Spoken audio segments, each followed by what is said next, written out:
2-ാം അധ്യായം, വെളിപ്പാട് പുസ്തകം 2-ാം അധ്യായം 18 മുതലുള്ള വാക്യങ്ങൾ വായിച്ചുകൊണ്ട് ഇന്നത്തെ പാഠത്തിലേക്ക് പോകാം. തുയഥൈരയിലെ സഭയുടെ ദൂതൻ എഴുതുക. അഗ്നിജ്വാലയ്ക്കൊത്ത കണ്ണും വെള്ളോട്ടിന് സദൃശമായ കാലുമുള്ള ദൈവപുത്രൻ അരുളി ചെയ്യുന്നത്. മതി. അടുത്ത സഭ ഇവിടെ പറഞ്ഞിരിക്കുന്നത് തുയഥൈരയിലെ സഭയാണ്. ഇതുവരെ നമ്മൾ 3 സഭയുടെ കാര്യമേ പരിശോധിച്ചുള്ളൂ. ഒന്ന് എഫെസസ്, രണ്ടാമത്തത് സ്മുർന, മൂന്നാമത്തത് പെർഗമോസ്. അതിനോടുള്ള ദൂതുകൾ നാം ശ്രദ്ധിച്ചുകൊണ്ടിരുന്നു. 4-ാമത്തെ സഭ തുയഥൈര പട്ടണത്തിൽ ഉണ്ടായിരുന്ന സഭയാണ്. അവിടുത്തെ സഭയിൽ യേശു പ്രത്യക്ഷപ്പെടുന്ന വിധം നോക്കൂ.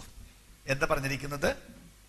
അഗ്നിജ്വാലയ്ക്കൊത്ത കണ്ണും വെള്ളോട്ടിന് സദൃശമായ കാലുമുള്ള ദൈവപുത്രൻ അരുളി ചെയ്യുന്നത്. അങ്ങനെയാണ് അവിടെ പറയുന്നത്. ഇതിന്റെ അർത്ഥം എന്താണെന്ന് 1-ാം അധ്യായം പഠിപ്പിച്ചപ്പോ ഞാൻ പറഞ്ഞാണ്. അഗ്നിജ്വാലയ്ക്കൊത്ത കണ്ണെന്ന് പറഞ്ഞാൽ ഓർമ്മയുണ്ടോ? എല്ലാറ്റെയും തുളച്ചി ചെല്ലുന്ന കണ്ണ്, എക്സ്റേ ടൈപ്പ്. അങ്ങോട്ട് കയറിയ ഉടനെ സകലത്തെയും കാണുന്ന കണ്ണ്. വെള്ളോട്ടിന് സദൃശ്യമായ കാലെന്ന് പറഞ്ഞതിന്റെ അർത്ഥം പ്രാകാരത്തിലെ ഉപകരണങ്ങളാണ് പൊതുവെ താമ്രം കൊണ്ട് ഉണ്ടാക്കിയത്, ബ്രാസ്. അത് ഉലയിൽ ചുട്ടുപഴിപ്പിച്ച വെള്ളോടെന്ന് പറയുന്നത് യാഗപീഠത്തിനാണ് ചേരുന്നത്. യാഗപീഠത്തിന്റെ പ്രധാന ദൂത് നമ്മൾ പറഞ്ഞത്, ഒരു കാരണവശാലും പാപം സന്ദർശിക്കപ്പെടാതെ പോവില്ല. പാപത്തെ ദൈവം വെച്ച് പൊറുപ്പിക്കില്ല, ആരുടെ പക്കലാണെങ്കിൽ. അപ്പൊ ഈ സഭയിലേക്ക് കയറി വരുമ്പോൾ സകലത്തെയും കാണുന്ന കണ്ണുള്ളവനായി, എല്ലാം തുളച്ചിയിലുന്നവനായി, ഒരൊറ്റ പാപത്തെയും വെച്ച് പൊറുപ്പിക്കാത്ത പിന്നെ ദൈവപുത്രൻ അരുളി ചെയ്യുന്നത്. ഭയങ്കര അധികാരത്തോടാണ് അവിടെ കയറി വന്നിരിക്കുന്നത്. ആ വാക്കുകൾ തന്നെ ഭയങ്കര റെബ്യൂക്കിന്റെ വാക്കുകളാണ്. ആ തുടക്കം തന്നെ ഭയങ്കര അധികാരത്തോടെ മുഴുവൻ അധികാരവും ഡിക്ലെയർ ചെയ്തുകൊണ്ട് കയറി വരികയാണ്. അത് ആ സഭയുടെ പ്രത്യേക സ്വഭാവ നിമിത്തമാണ്. ബാക്കി പറഞ്ഞിട്ട് പറയാം. ബാക്കി. ഞാൻ നിന്റെ പ്രവൃത്തിയും നിന്റെ സ്നേഹം, വിശ്വാസം, ശുശ്രൂഷ, സഹിഷ്ണുത എന്നിവയും നിന്റെ ഒടുവിലത്തെ പ്രവൃത്തി ആദ്യത്തേതിലും ഏറെ എന്നും അറിയുന്നു. അറിയുന്നു, അതാണല്ലോ അടുത്ത പ്രസ്താവന. ഞാൻ അറിയുന്നു. എന്താണ് ഇവരെ സംബന്ധിച്ചുള്ള അഭിനന്ദനങ്ങൾ എന്ന് നോക്കൂ. അവരെ കുറിച്ച് പറയുന്ന അഭിനന്ദനം, നിന്റെ പ്രവൃത്തി ഞാൻ അറിയുന്നു. അവര് നല്ലപോലെ പ്രവർത്തിക്കുന്നവരാണ്. പ്ലസ് നിന്റെ സ്നേഹം, അവര് നല്ല സ്നേഹമുള്ളവരാണ്, എടുത്തു പറയത്തക്ക സ്നേഹമുള്ളവരാണ്. വിശ്വാസം, ശുശ്രൂഷ, ദൈവത്തെ ശുശ്രൂഷിക്കുന്നതിൽ, ഈവൻ ജനത്തെ ശുശ്രൂഷിക്കുന്നതിൽ ആ സർവീസ് മൈൻഡഡ് ആണ് ഈ ആളുകൾ. സഹിഷ്ണുത എന്ന് പറഞ്ഞാൽ അതിൽ തന്നെ ഹോൾഡ് ഓൺ ചെയ്യുന്ന ആളുകൾ. പെർസിവറൻസ് എന്നാണ് പറയുന്നത്. നിർത്തിക്കളയുന്നില്ല. കുറച്ചു നാൾ ചെന്ന് എഴുന്നിട്ട് അതെല്ലാം നിർത്തിയവരല്ല, അതിൽ തുടരുന്നവരാണ് അവർ. നിന്റെ ഒടുവിലത്തെ പ്രവൃത്തി ആദ്യത്തേതിലും ഏറെ എന്നും അറിയുന്നു. അപ്പോ ഒരു പ്രോഗ്രസീവ് ആയിട്ടുള്ള ജീവിതവും പ്രവൃത്തിയും ഉള്ളവരാണിവർ ഈ സഭ. ഇപ്പൊ നല്ല കുറെ ആളുകൾ അതിനകത്തുണ്ട്, നല്ല കുറെ ഗുണം പറയുകയാണ്. ദെൻ അടുത്തതോ, എങ്കിലും താൻ പ്രവാചകി എന്ന് പറഞ്ഞ് ദുർനടപ്പ് ആചരിപ്പാനും വിഗ്രഹാർപ്പിതം തിന്മാനും എന്റെ ദാസന്മാരെ ഉപദേശിക്കുകയും തെറ്റിച്ചു കളയുകയും ചെയ്യുന്ന ഈസബേൽ എന്ന സ്ത്രീയെ നീ അനുവദിക്കുന്നു എന്നൊരു കുറ്റം നിന്നെ കുറിച്ച് പറയാനുണ്ട്. ആ സഭക്കാരൊരു സ്ത്രീയെ അനുവദിക്കുന്നു ആണ് അവരെ സംബന്ധിച്ചുള്ള മേജർ പ്രോബ്ലം. ഒരു സ്ത്രീയെ അനുവദിക്കുന്നു. ആ സ്ത്രീ ഒരു പ്രവാചകിയാണ്. അപ്പോ പ്രവാചകർക്ക് പൊതുവെ സഭയിൽ വലിയ സ്വാധീനം ഉണ്ടാവും. അതും പ്രത്യേകിച്ച് ഈ സ്ത്രീ ആ സഭയിലെ തന്നെയാണെന്ന് തോന്നുന്നു. അപ്പൊ പ്രവാചകിയായിട്ട് ആ സഭയിൽ വളരെ കൺസിഡറബിൾ ആയിട്ടുള്ള സ്വാധീനം ചെലുത്തുന്ന ഒരു സ്ത്രീയാണ്. തുയഥൈര, ആ പേര് നേരത്തെ കേട്ടിട്ടുണ്ടാവും അല്ലേ? തുയഥൈര ഓർമ്മയുണ്ടോ ഈ പേര്? വേറെ എവിടെയാ കേട്ടിട്ടുള്ളതെന്ന്? തുയഥൈര, ലൂദിയ, that's right. തുയഥൈര പട്ടണക്കാരത്തിയായി രക്താംബരം വിൽക്കുന്നവളായ ലൂദിയ. ആളുകൾ പറയുന്നത് മിക്കവാറും ആ സഹോദരി പോയായിരിക്കും ആ സഭ തുടങ്ങിയതെന്നാണ്. കച്ചവടം ചെയ്ത് പോയ വഴിക്കാണ് ഇവര് വിശ്വാസത്തിൽ വന്നത്, അല്ലാതെ ആ പട്ടണത്തിൽ വെച്ചല്ല. നാട്ടിൽ ചെന്ന് സുവിശേഷം പറഞ്ഞ് അവരൊരു സഭ തുടങ്ങിയതാവും. ആളുകളുടെ ഊഹമാണ്, പുസ്തകം അങ്ങനെ പറഞ്ഞിട്ടില്ല. അപ്പൊ അങ്ങനെ തുടക്കത്തിൽ തന്നെ സ്ത്രീയുടെ കാര്യമായ ചില സ്വാധീന സഭയിൽ ഉണ്ടായിരുന്നു. ഇപ്പൊ സ്ത്രീക്ക് സഭയിൽ ചില സ്വാധീനം ഉണ്ടെന്ന് പറഞ്ഞ് കുഴപ്പമുണ്ടെന്നുള്ളതൊന്നും അല്ല അർത്ഥം. പക്ഷെ ഇവര് പറഞ്ഞില്ലേ, പ്ലസ് അവള് പ്രവാചകി എന്നാ പറയുന്നത്. പ്രവാചകി ആയിരിക്കുന്നതിനും കുഴപ്പമില്ല. സ്ത്രീകൾ ധാരാളം പ്രവാചകിമാരുണ്ട്. സ്ത്രീകൾക്ക് വളരെ കൃപാവരമുള്ള ആളുകളുണ്ട്. സഭയിൽ അവരുടെ കൃപാവരം ഉപയോഗിക്കേണ്ടതാണ്. വലിയ വലിയ ശുശ്രൂഷ ചെയ്തിട്ടുള്ള പ്രവാചകിമാരെ ഞാൻ കണ്ടിട്ടുണ്ട്. ഇപ്പോഴും വലിയ പ്രൊഫഷണൽ പ്രവാചകരല്ലെങ്കിൽ പോലും നല്ല ആത്മശക്തിയും കൃപയുമുള്ള സ്ത്രീകളെ ഇപ്പോഴും പരിചയമുണ്ട് സഭയിൽ. അവരുടെ ദൂതുകൾ പലപ്പോഴും വളരെ പ്രധാനപ്പെട്ടതാണ്. ഞങ്ങളുടെ വീട്ടിൽ തന്നെ അനേക സന്ദർഭങ്ങളിൽ അങ്ങനെയുള്ള ദൂതുകളുമായി, ഞാൻ പറഞ്ഞില്ല പ്രൊഫഷണൽ പ്രവാചകരൊന്നും അല്ല, അല്ലാതെ ആത്മശക്തിയുള്ള സ്ത്രീകൾ എൻ്റെ ഭാര്യയോടുകൂടെ പ്രാർത്ഥിക്കാൻ വരാറുണ്ട്. പക്ഷെ ഈ സഭയിൽ ഈ ഒരു സ്ത്രീ അല്പം മോശമായിട്ടാണ് പെരുമാറ്റം. അല്പം അല്ല, നല്ല പോലെ മോശമായിട്ടാണ് പെരുമാറ്റം. എന്താണ് അവളുടെ രീതി, ജീവിത രീതി? താൻ പ്രവാചകി എന്ന് പറഞ്ഞ് ദുർനടപ്പാചരിപ്പാനും വിഗ്രഹാർപ്പിതം തിന്നാനും എന്റെ ദാസന്മാരെ ഉപദേശിക്കുകയും തെറ്റിച്ചു കളയുകയും ചെയ്യുന്ന ഒരു സ്ത്രീ.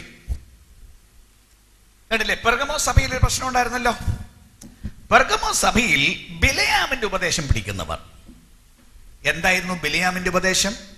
സൈൻ അല്ലേ, ദുർനടപ്പാചരിക്കണം, വിഗ്രഹാർപ്പിതം തിന്നണം. ഇത് ദൂരെ വന്ന് ഉപദേശിച്ച് പണി ഒപ്പിച്ചു കൊടുത്തു വെച്ച് പോയ പുള്ളിയാണ് ബിലയാം. അയാൾ കാര്യം പറഞ്ഞു പറ്റിയപ്പോൾ പോയി. ഇവരോ ഇതിനകത്ത് താമസമാണ്. അപ്പൊ ഇവിടെ ജോലി എന്ന് പറയുന്നത് സഭ വിശുദ്ധിക്ക് പോകാൻ സമ്മതിക്കാതെ അതിനകത്ത് താമസിച്ചുകൊണ്ട് അവളിൽ തന്നെ ജീവിത വൈകല്യം ഉപയോഗിച്ചിരിക്കുന്ന പേര് കണ്ടില്ലേ, ഇസബേൽ എന്ന സ്ത്രീ എന്നല്ലേ പറഞ്ഞിരിക്കുന്നത്. ഇസബേൽ എന്ന പേര് പരിചയം ഉണ്ടല്ലേ? ഇസബേൽ ആരാണ്? ഇസബേൽ ആഹാബിന്റെ ഭാര്യ. ആഹാബ് ഇസ്രയേലിലെ രാജാവായിരുന്നു. ദൈവജനത്തെ നേരെ ചൊവ്വേ നടത്തേണ്ട രാജാവായിരുന്നു. പക്ഷെ അയാളെ പിഴപ്പിച്ചത് മുഴുവൻ അയാളുടെ ഭാര്യയാണ്. കാരണം തിന്മയുടെ ഒരു പര്യായമായിരുന്നു ഈ സ്ത്രീ, മഹാദുർനടപ്പുകാരി. നിങ്ങൾക്ക് തിന്മയ്ക്കൊരു പര്യായം പറയാൻ പറഞ്ഞാൽ വേദപുസ്തകത്തിൽ നമ്പർ 1 ആയിട്ട് വരുന്നത് ഇസബേലാണ്. ഇന്നും അങ്ങനെ മോശം ആളുകളെ, സ്ത്രീകളെ സംബന്ധിച്ച് പറയാൻ പെട്ടെന്ന് ആളുകൾ പറയുന്ന വാക്കാണ് ഇസബേൽ. അപ്പൊ ഇവക്ക് ആ ഇസബേലിന്റെ തനി സ്വഭാവമാണ് ഇവക്കുണ്ടായിരുന്നത്. അപ്പൊ അവൾ ആളുകളെ ദുർനടപ്പിലേക്ക് വഴി നടത്തും. വിഗ്രഹാർപ്പിതം തിന്നാൻ ആളുകളെ സ്വാധീനിച്ച് അവരെ കൊണ്ട് ചെയ്യിക്കും.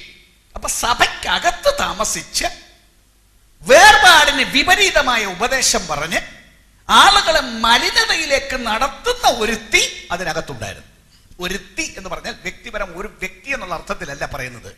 അങ്ങനെ കുറെ ആളുകൾ ഇതിനകത്തുണ്ട്. ഓഫ്കോഴ്സ് അതിന്റെ സ്വാധീനം മെയിൻ ഒരാളായിരിക്കും. അപ്പൊ ആ സഭയിൽ അങ്ങനെ ദുർനടപ്പിന്റെയും ദുരുപദേശത്തിന്റെയും ഭയങ്കര സ്വാധീനത്തിൽപ്പെട്ട ഒരു സഭ, അതിനകത്ത് മുങ്ങിപ്പോയ ഒരു സഭ. അവിടെയാണ് യേശു കയറി വരുന്നത്. അഗ്നിജ്വാലയ്ക്കൊത്ത കണ്ണും വെള്ളോട്ടിന് സദൃശ്യമായ കാലുമുള്ളിടത്ത്. സഭ പാപം ചെയ്യാനുള്ളതല്ല, സഭ വിശുദ്ധി പാലിക്കാനുള്ളതാണ്. സ്വർഗത്തിൽ ആളെ കൊണ്ടുപോകേണ്ട കേന്ദ്രമാണ് ദൈവത്തിന്റെ സഭ. ഇവിടെയുള്ളൊരു സംഘടനയല്ലത്, ഒരു സോഷ്യൽ ഗാദറിംഗ് അല്ലത്. ആളുകൾ സന്തോഷത്തിനും പെണ്ണിനെ കെട്ടിക്കാനും ആളെ കുഴിച്ചിടാനും ഒന്നും വരണ്ട ഒരു സോഷ്യൽ സമൂഹമല്ലത്. പാപത്തിന്റെ പടുകുഴിയിൽ നിന്ന് ദേശത്തെ ആളുകളെ വിടുവിച്ചെടുത്ത് സ്വർഗത്തിൽ കൊണ്ടുപോകാൻ വേണ്ടി ഒരുക്കേണ്ട ജോലിയാണ് ഭൂമിയിലെ ദൈവസഭയ്ക്കുള്ളത്. വളരെ ഗൗരവമായ വേലയാണ് ദൈവസഭയ്ക്കുള്ളത്. അത് യേശുക്രിസ്തുവിന്റെ ശുദ്ധകാന്തയായിരിക്കണം. ഒരു കാരണവശാലും മനസ്സങ്ങോട്ടും ഇങ്ങോട്ടും പതറാതെ, ഒരൊറ്റ അശുദ്ധിക്ക് വിധേയപ്പെടാതെ പൂർണ്ണ വിശുദ്ധിയോടെ മണവാളനെ കാത്തിരിക്കേണ്ട ഈ സഭയിൽ ഇത് വെച്ച് പൊറുപ്പിക്കാൻ ദൈവം തയ്യാറല്ല. ഞാൻ എടുത്തു പറയുന്നു, ഒരു പാപവും ദൈവത്തിന്റെ സഭയിൽ പാടില്ല, ഒരശുദ്ധിയും ദൈവത്തിന്റെ സഭയിൽ പാടില്ല. ദൃശ്യസഭയും പാപത്തിനുള്ളതല്ല. അവിടെ കയറി വന്നിട്ട് എന്താണ് അടുത്തോ പറയുന്നത്? ഞാൻ അവൾക്ക് മാനസാന്തരപ്പെടുവാൻ സമയം കൊടുത്തിട്ടും ദുർനടപ്പ് വിട്ട് മാനസാന്തരപ്പെടുവാൻ അവൾക്ക് മനസ്സില്ല. സാഹചര്യങ്ങൾ ഉണ്ടായി. ഓരോരോ കാര്യം കണ്ടാൽ ആളുകൾ രക്ഷിക്കപ്പെടാം. ഇവൻ ദൈവത്തിന്റെ വെളിപ്പാട് ചരിത്രത്തിലുണ്ട് എന്നാണ് വേദശാസ്ത്രം പറയുന്നത്. ഒരാൾക്കിനി വേദപുസ്തകം ഇല്ലാന്നിരിക്കട്ടെ, വേദപുസ്തകം ഇല്ലെങ്കിൽ പോലും ദൈവത്തെ അറിയാനുള്ള വഴി ഈവൻ ഭൂമിയുടെ ചരിത്രം പരിശോധിച്ചാലുണ്ട്. ദൈവത്തിനെതിരെ, ദൈവവചനത്തിനെതിരെ, നന്മയ്ക്കെതിരെ നിന്ന് ജനത്തിന്റെ മേൽ വന്ന ഓരോരോ പ്രവൃത്തികൾ കണ്ടാൽ അവർക്ക് ദൈവത്തെ ബോധ്യപ്പെടാമായിരുന്നു. അല്ല, നമ്മുടെ കാര്യം പറയാം. നിങ്ങൾ പലരും ഭയങ്കര പാപത്തിൽ നിന്ന് ദൈവം ഉദ്ധരിച്ചവരല്ലേ? കുടുംബത്തിൽ പല തകർച്ചകൾ ഉണ്ടായിരുന്നവരല്ലേ നിങ്ങൾ? മദ്യപാനം കൊണ്ടും ജീവിതത്തിന്റെ പല രീതികൾ കൊണ്ടും തകർന്നവരായിരുന്ന നിങ്ങൾക്ക് പലർക്കും ഉദ്ധരിക്കപ്പെട്ട് ജീവിതം ശരിയായി കുടുംബം സ്വസ്ഥമായി ഈ അഭിവൃദ്ധി കണ്ടപ്പോ കാണുന്ന നാട്ടുകാരൻ ആലോചിക്കണ്ടായിരുന്നോ ഇവരെ രൂപാന്തരപ്പെടുത്തിയ ശക്തി എന്താണെന്ന്? ഈ കൂട്ടരെ മുഴുവൻ പൊതുവെ ആക്ഷേപിച്ച് അടച്ച് പരിഹസിച്ച് നിന്ദിച്ചു പോകുന്ന ഇവർ കണ്ണു തുറന്നു നോക്കിയിരുന്നെങ്കിൽ നിങ്ങളുടെ ജീവിതത്തിൽ വന്ന മാറ്റം കൊണ്ട് തന്നെ പറയാമായിരുന്നു, ഇതൊരു ദൈവപ്രവൃത്തി അല്ലാതെ മറ്റൊന്നല്ല. സമൂഹത്തെ മാറ്റാൻ ഇവർക്ക് കഴിയുമെങ്കിൽ, ഇവരുടെ ഉപദേശത്തിന് കഴിയുമെങ്കിൽ എന്റെ കുടുംബവും ഗുണം പിടിക്കണം എന്ന ആഗ്രഹമുള്ളവൻ നിങ്ങളെ കണ്ട് പഠിക്കേണ്ടതായിരുന്നു. അതിന് വേറെ വെളിപ്പാടില്ലാതെ, ഞാൻ പറയുന്നു, വേറെ പ്രസംഗം കേൾക്കാതെ ജീവിതത്തിൽ രൂപാന്തരം വരെ കണ്ട് തന്നെ മാനസാന്തരത്തിലേക്ക് വരേണ്ടതായിരുന്നു. അത് ദൈവം കൊടുത്തൊരു അവസരമാണ്. അയൽപക്കത്ത് ദൈവഭക്തിയുള്ള ഒരുത്തൻ താമസിക്കുന്നത് അവരുടെ ജീവിതം അയൽപക്കക്കാർക്ക് ദൈവ വെളിപ്പാടിന്റെ വഴിയാണ്. ദൈവം നേരിട്ട് വന്ന് കാണണ്ട. ഞാൻ പറഞ്ഞില്ലേ, രൂപാന്തരം കണ്ടാൽ ഇത് സാധാരണയല്ലല്ലോ, സമൂഹത്തിൽ ഇതില്ലല്ലോ, മതത്തിൽ ഇതില്ലല്ലോ. അപ്പൊ ഇത് പ്രകൃത്യാതീതമാണെന്നും ദൈവികമാണെന്നും അറിഞ്ഞ് മാനസാന്തരപ്പെടുവാൻ അവസരം ഉപയോഗിക്കണമായിരുന്നു. അപ്പൊ ഈ പുസ്തകത്തിൽ കാണുന്ന ചരിത്രം മൊത്തം നോക്കിയാൽ പോലും, അന്യജാതിക്കാരുടെ സംഭവിച്ചു നോക്കിയാൽ പോലും ദൈവത്തെ ബഹുമാനിക്കണമായിരുന്നു. ഇവർക്ക് അവസരം കൊടുത്തിട്ടും തന്റെ ദുർനടപ്പ് മാനസാന്തരപ്പെടുവാൻ അവൾക്ക് മനസ്സില്ല. അത് ഗൗരവമായ ഒരു കാര്യമാണ്. അവസരം കിട്ടിയാൽ അത് ഉപയോഗിക്കണം. ഇവക്കതിന് മനസ്സില്ല. അതുകൊണ്ട് ഞാൻ അവളെ കിടപ്പിലും അവളുമായി വിഭജിക്കുന്നവരെ അവളുടെ നടപ്പ് വിട്ട് മാനസാന്തരപ്പെടാതിരുന്നാൽ വലിയ കഷ്ടതയിലുമാക്കി കളയും. ആ പറഞ്ഞ വാക്കിന്റെ അർത്ഥം നോക്കൂ. ദൈവം പറയാണ്, ഞാൻ അവളെ കിടപ്പിലാക്കി കളയും. മേലെ അവൾ എഴുന്നേറ്റ് നടന്ന് പാപം ചെയ്ത് ഞാൻ തീരുമാനിക്കും എന്ന് പറഞ്ഞാൽ അവളെ ഞാൻ രോഗിയാക്കി കട്ടിലെ കിടത്തും. അവൾ മേലെ എഴുന്നേക്കത്തില്ല, അവളെ തളർന്ന് അവിടെ കിടക്കും. പാപത്തിന്റെ നേരെ ദൈവത്തിന്റെ പ്രഖ്യാപനം ശക്തമാണ്. പ്രത്യേകിച്ച് ദൈവത്തിന്റെ നാമം വിളിക്കപ്പെട്ട ജനം പാപത്തോട് കളിച്ചാൽ അതിന്റെ പരിണിത ഫലം കട്ടിയുള്ളതാണ് എന്ന് ദൈവത്തിന് അറിയണം. ചില സമയത്തിൽ ഒഴിഞ്ഞു പോകുന്നു എന്നുള്ളത് കൊണ്ട് അത് ഒരു രക്ഷയായി കരുതരുത്. ഭയത്തോടുകൂടെ ദൈവത്തെ സേവിക്കേണ്ടതാണ്. ഞാൻ അവളെ കിടപ്പിലാക്കി കളയും. മാത്രമല്ല, അവളുടെ കൂടെ ഈ പാപത്തിന് കൂട്ടുകൂടുന്നവരെ ഞാൻ ഭയങ്കര കഷ്ടതയിലാക്കി കളയും. ബാക്കി അവളുടെ മക്കളെയും ഞാൻ കൊന്നുകളയും. ദൈവം പാപത്തോടെടുക്കുന്ന സമീപനം എത്ര കട്ടിയുള്ളതാണെന്ന് ആലോചിക്കൂ. ഇന്ന് അനേകരും ലാഘവ ബുദ്ധിയോട് പാപത്തെ കാണാറുണ്ട്. അനേക കൂട്ടങ്ങളിലെ തിന്മ നടക്കാറുണ്ട്. പാപത്തെ കണ്ടാൽ കണ്ണടച്ച് കളയുന്ന ധാരാളം ആളുകളുണ്ട്. ജനമുണ്ട്, പാസ്റ്റർമാരുണ്ട്, നേതാക്കന്മാരുണ്ട്. പക്ഷേ സഭയുടെ അസൽ നായകൻ ആര് കണ്ണടച്ചാലും അവൻ ഇതിന്റെ നേരെ കണ്ണടയ്ക്കുകയില്ല. ഒറ്റ ഒരുത്തരുടെയും റെക്കമെൻഡേഷനിൽ ഒരാളെ അവിടെ കൊണ്ടുപോവുകയുമില്ല. നേരിട്ട് ഇടപെട്ട് വിളിച്ചു പറയാണ്, അവിടെ മക്കളെയും ഞാൻ കൊന്നുകളയും. ആത്മീക ജീവിതത്തിൽ അലസത കാണിച്ച് ആത്മീകരെന്നും പറഞ്ഞ് ഇറങ്ങിത്തിരിച്ചിട്ട് തലമുറകൾ തന്നെ ശാപത്തിന് കീഴിൽ ജീവിക്കുന്ന ആളുകളുണ്ട്. അപ്പന്റെയും അമ്മയുടെയും ദൈവത്തോടുള്ള മനഃപൂർവമായ അവഗണന, പാപം കുടുംബങ്ങളുടെ മേൽ, മക്കളുടെ മേൽ കഠിനമായ ശാപം വരുത്തി വെച്ചിട്ടുണ്ട്. അവളുടെ മക്കളെയും ഞാൻ കൊന്നുകളയും. ഞാൻ ഉൾപ്പൂവുകളെയും ഹൃദയങ്ങളെയും ആരായുന്നവൻ എന്ന സകല സഭകളും അറിയും. ദൈവത്തിന്റെ സഭ സകലരും അറിയും. ഞാൻ അന്തരംഗങ്ങളെ ശോധന ചെയ്യുന്നതാണ്. എബ്രായർ 4:12 ഓർമ്മയില്ലേ? ദൈവത്തിന്റെ വചനം ജീവനും ചൈതന്യമുള്ളതായി ഇരുവായുത്തലുള്ള ഏത് വാളിനേക്കാളും മൂർച്ചയേറതും പ്രാണനെയും ആത്മാവിനെയും സന്ധി മജ്ജകളെയും വേർവിടുവിക്കും വരെ തുളച്ചിയെല്ലുന്നു. ഈ സിസ്റ്റം മുഴുവൻ ഇറങ്ങിച്ചെല്ലുന്നതാണ്. പിന്നെ ഹൃദയത്തിലെ ചിന്തനങ്ങളെയും ഭാവങ്ങളെയും വിവേചിക്കുന്നതും ആകുന്നു. ദൈവം കാണുന്നില്ല എന്ന് കരുതി അപ്പോഴപ്പോ തലമണ്ടയ്ക്ക് അടി കിട്ടാഞ്ഞിട്ട് ദൈവം കാണുന്നില്ല എന്ന് കരുതി ആരും ജീവിക്കരുത്. ഇത് കാണുന്ന ഒരുത്തനുണ്ട്.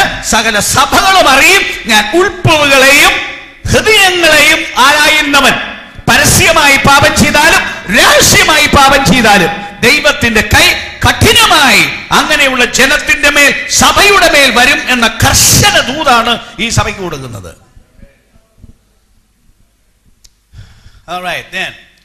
നിങ്ങളുടെ പ്രവർത്തിക്ക് തക്കവണ്ണം ഞാൻ നിങ്ങൾക്ക് ഏവർക്കും പകരം ചെയ്യും. കണ്ടില്ലേ?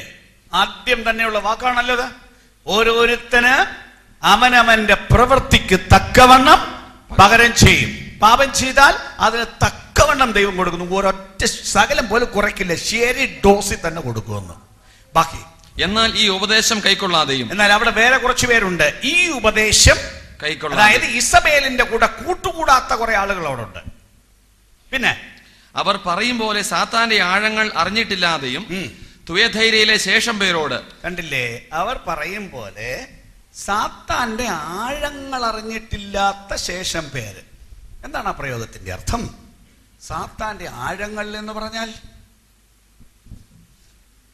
അപ്പൊ സാത്താൻ ആഴമുണ്ടെന്ന്. ഇതൊരു വലിയ രാജ്യമാണ്. ദൈവത്തിന്റെ രാജ്യം എന്ന് പറഞ്ഞൊരു രാജ്യമുണ്ട്. വരാനുള്ളൊരു ദൈവരാജ്യമുണ്ട്, ഇന്നൊരു ദൈവരാജ്യമുണ്ട്. എന്താണെന്നറിയോ? ഇന്നത്തെ ദൈവരാജ്യം എന്താണെന്നറിയോ? ഇന്നത്തെ ദൈവരാജ്യം വെളിപ്പാട് പുസ്തകത്തിൽ തന്നെ നമ്മൾ വായിച്ചല്ലോ. ഇന്നത്തെ ദൈവരാജ്യം എന്താണെന്ന്? നമ്മെ സ്നേഹിക്കുന്നവനും നമ്മുടെ പാപം പോക്കി നമ്മെ തന്റെ രക്തത്താൽ വിടുവിച്ച് നമ്മുടെ പിതാവായ ദൈവത്തിന് നമ്മെ രാജ്യവും പുരോഹിതന്മാരും ആക്കി തീർത്തവനുമായവനും. ദൈവം വാഴുന്ന സ്ഥലമാണ് ദൈവരാജ്യം. ദൈവം ഇന്ന് വാഴുന്നത് എവിടെയാണ്? നിങ്ങളൊരു ദിവസം പറഞ്ഞില്ലേ എന്നെ വാഴണേന്ന്? ഞാൻ പറഞ്ഞു എന്നെ വാഴണേന്ന് പറഞ്ഞു. സ്തോത്രം. കാലം കഴിഞ്ഞപ്പോ കൂട്ടി പറഞ്ഞു, ദൈവമേ മൊത്തം അങ്ങ് വാഴണേ, മൊത്തം.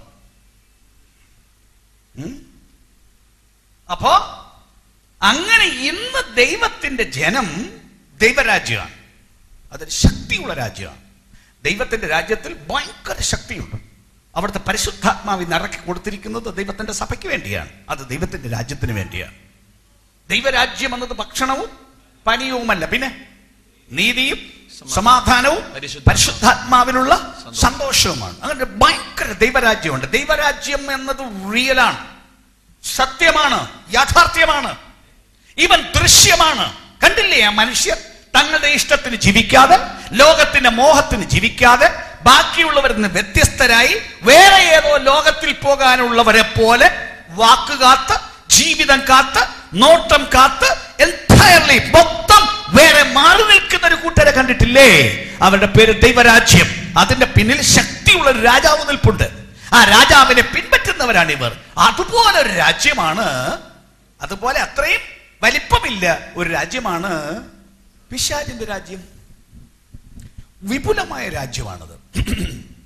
ഭൂമിയിലെ ബഹുഭൂരിപക്ഷം ജനങ്ങളും അതിനകത്താണ്.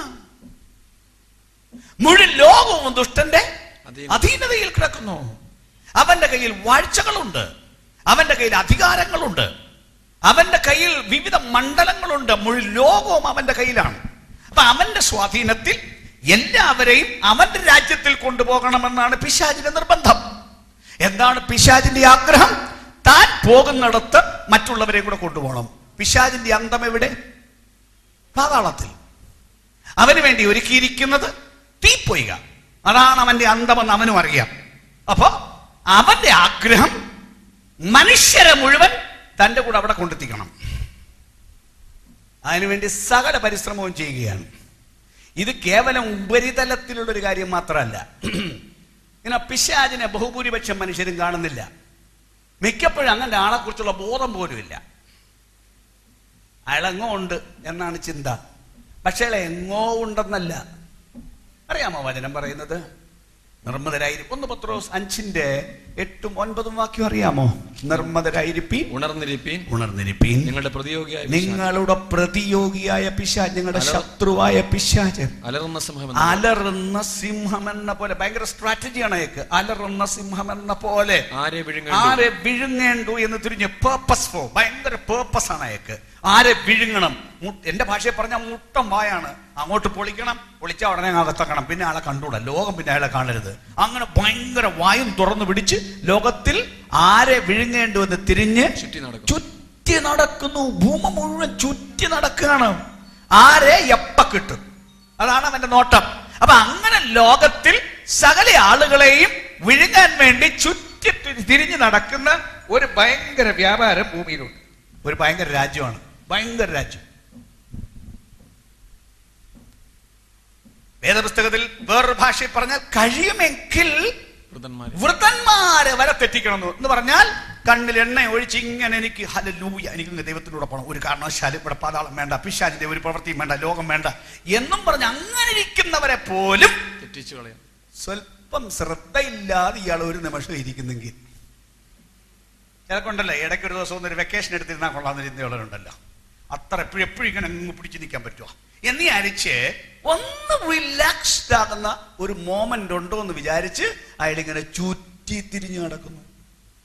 നിങ്ങൾക്ക് മാത്രമല്ല, ലോകത്തിൽ ബാക്കി നിങ്ങൾക്കുള്ള സഹോദരവർഗത്തിന്, കേട്ടില്ലേ നിങ്ങളുടെ പുസ്തകത്തിലില്ലേ, ലോകത്തിൽ നിങ്ങൾക്കുള്ള സഹോദരവർഗത്തിന് ആ വക കഷ്ടപ്പാടുകൾ തന്നെ പൂർത്തിയായി വരുന്നു എന്നറിഞ്ഞ് വിശ്വാസത്തിൽ സ്ഥിരമുള്ളവരായി അവനോട്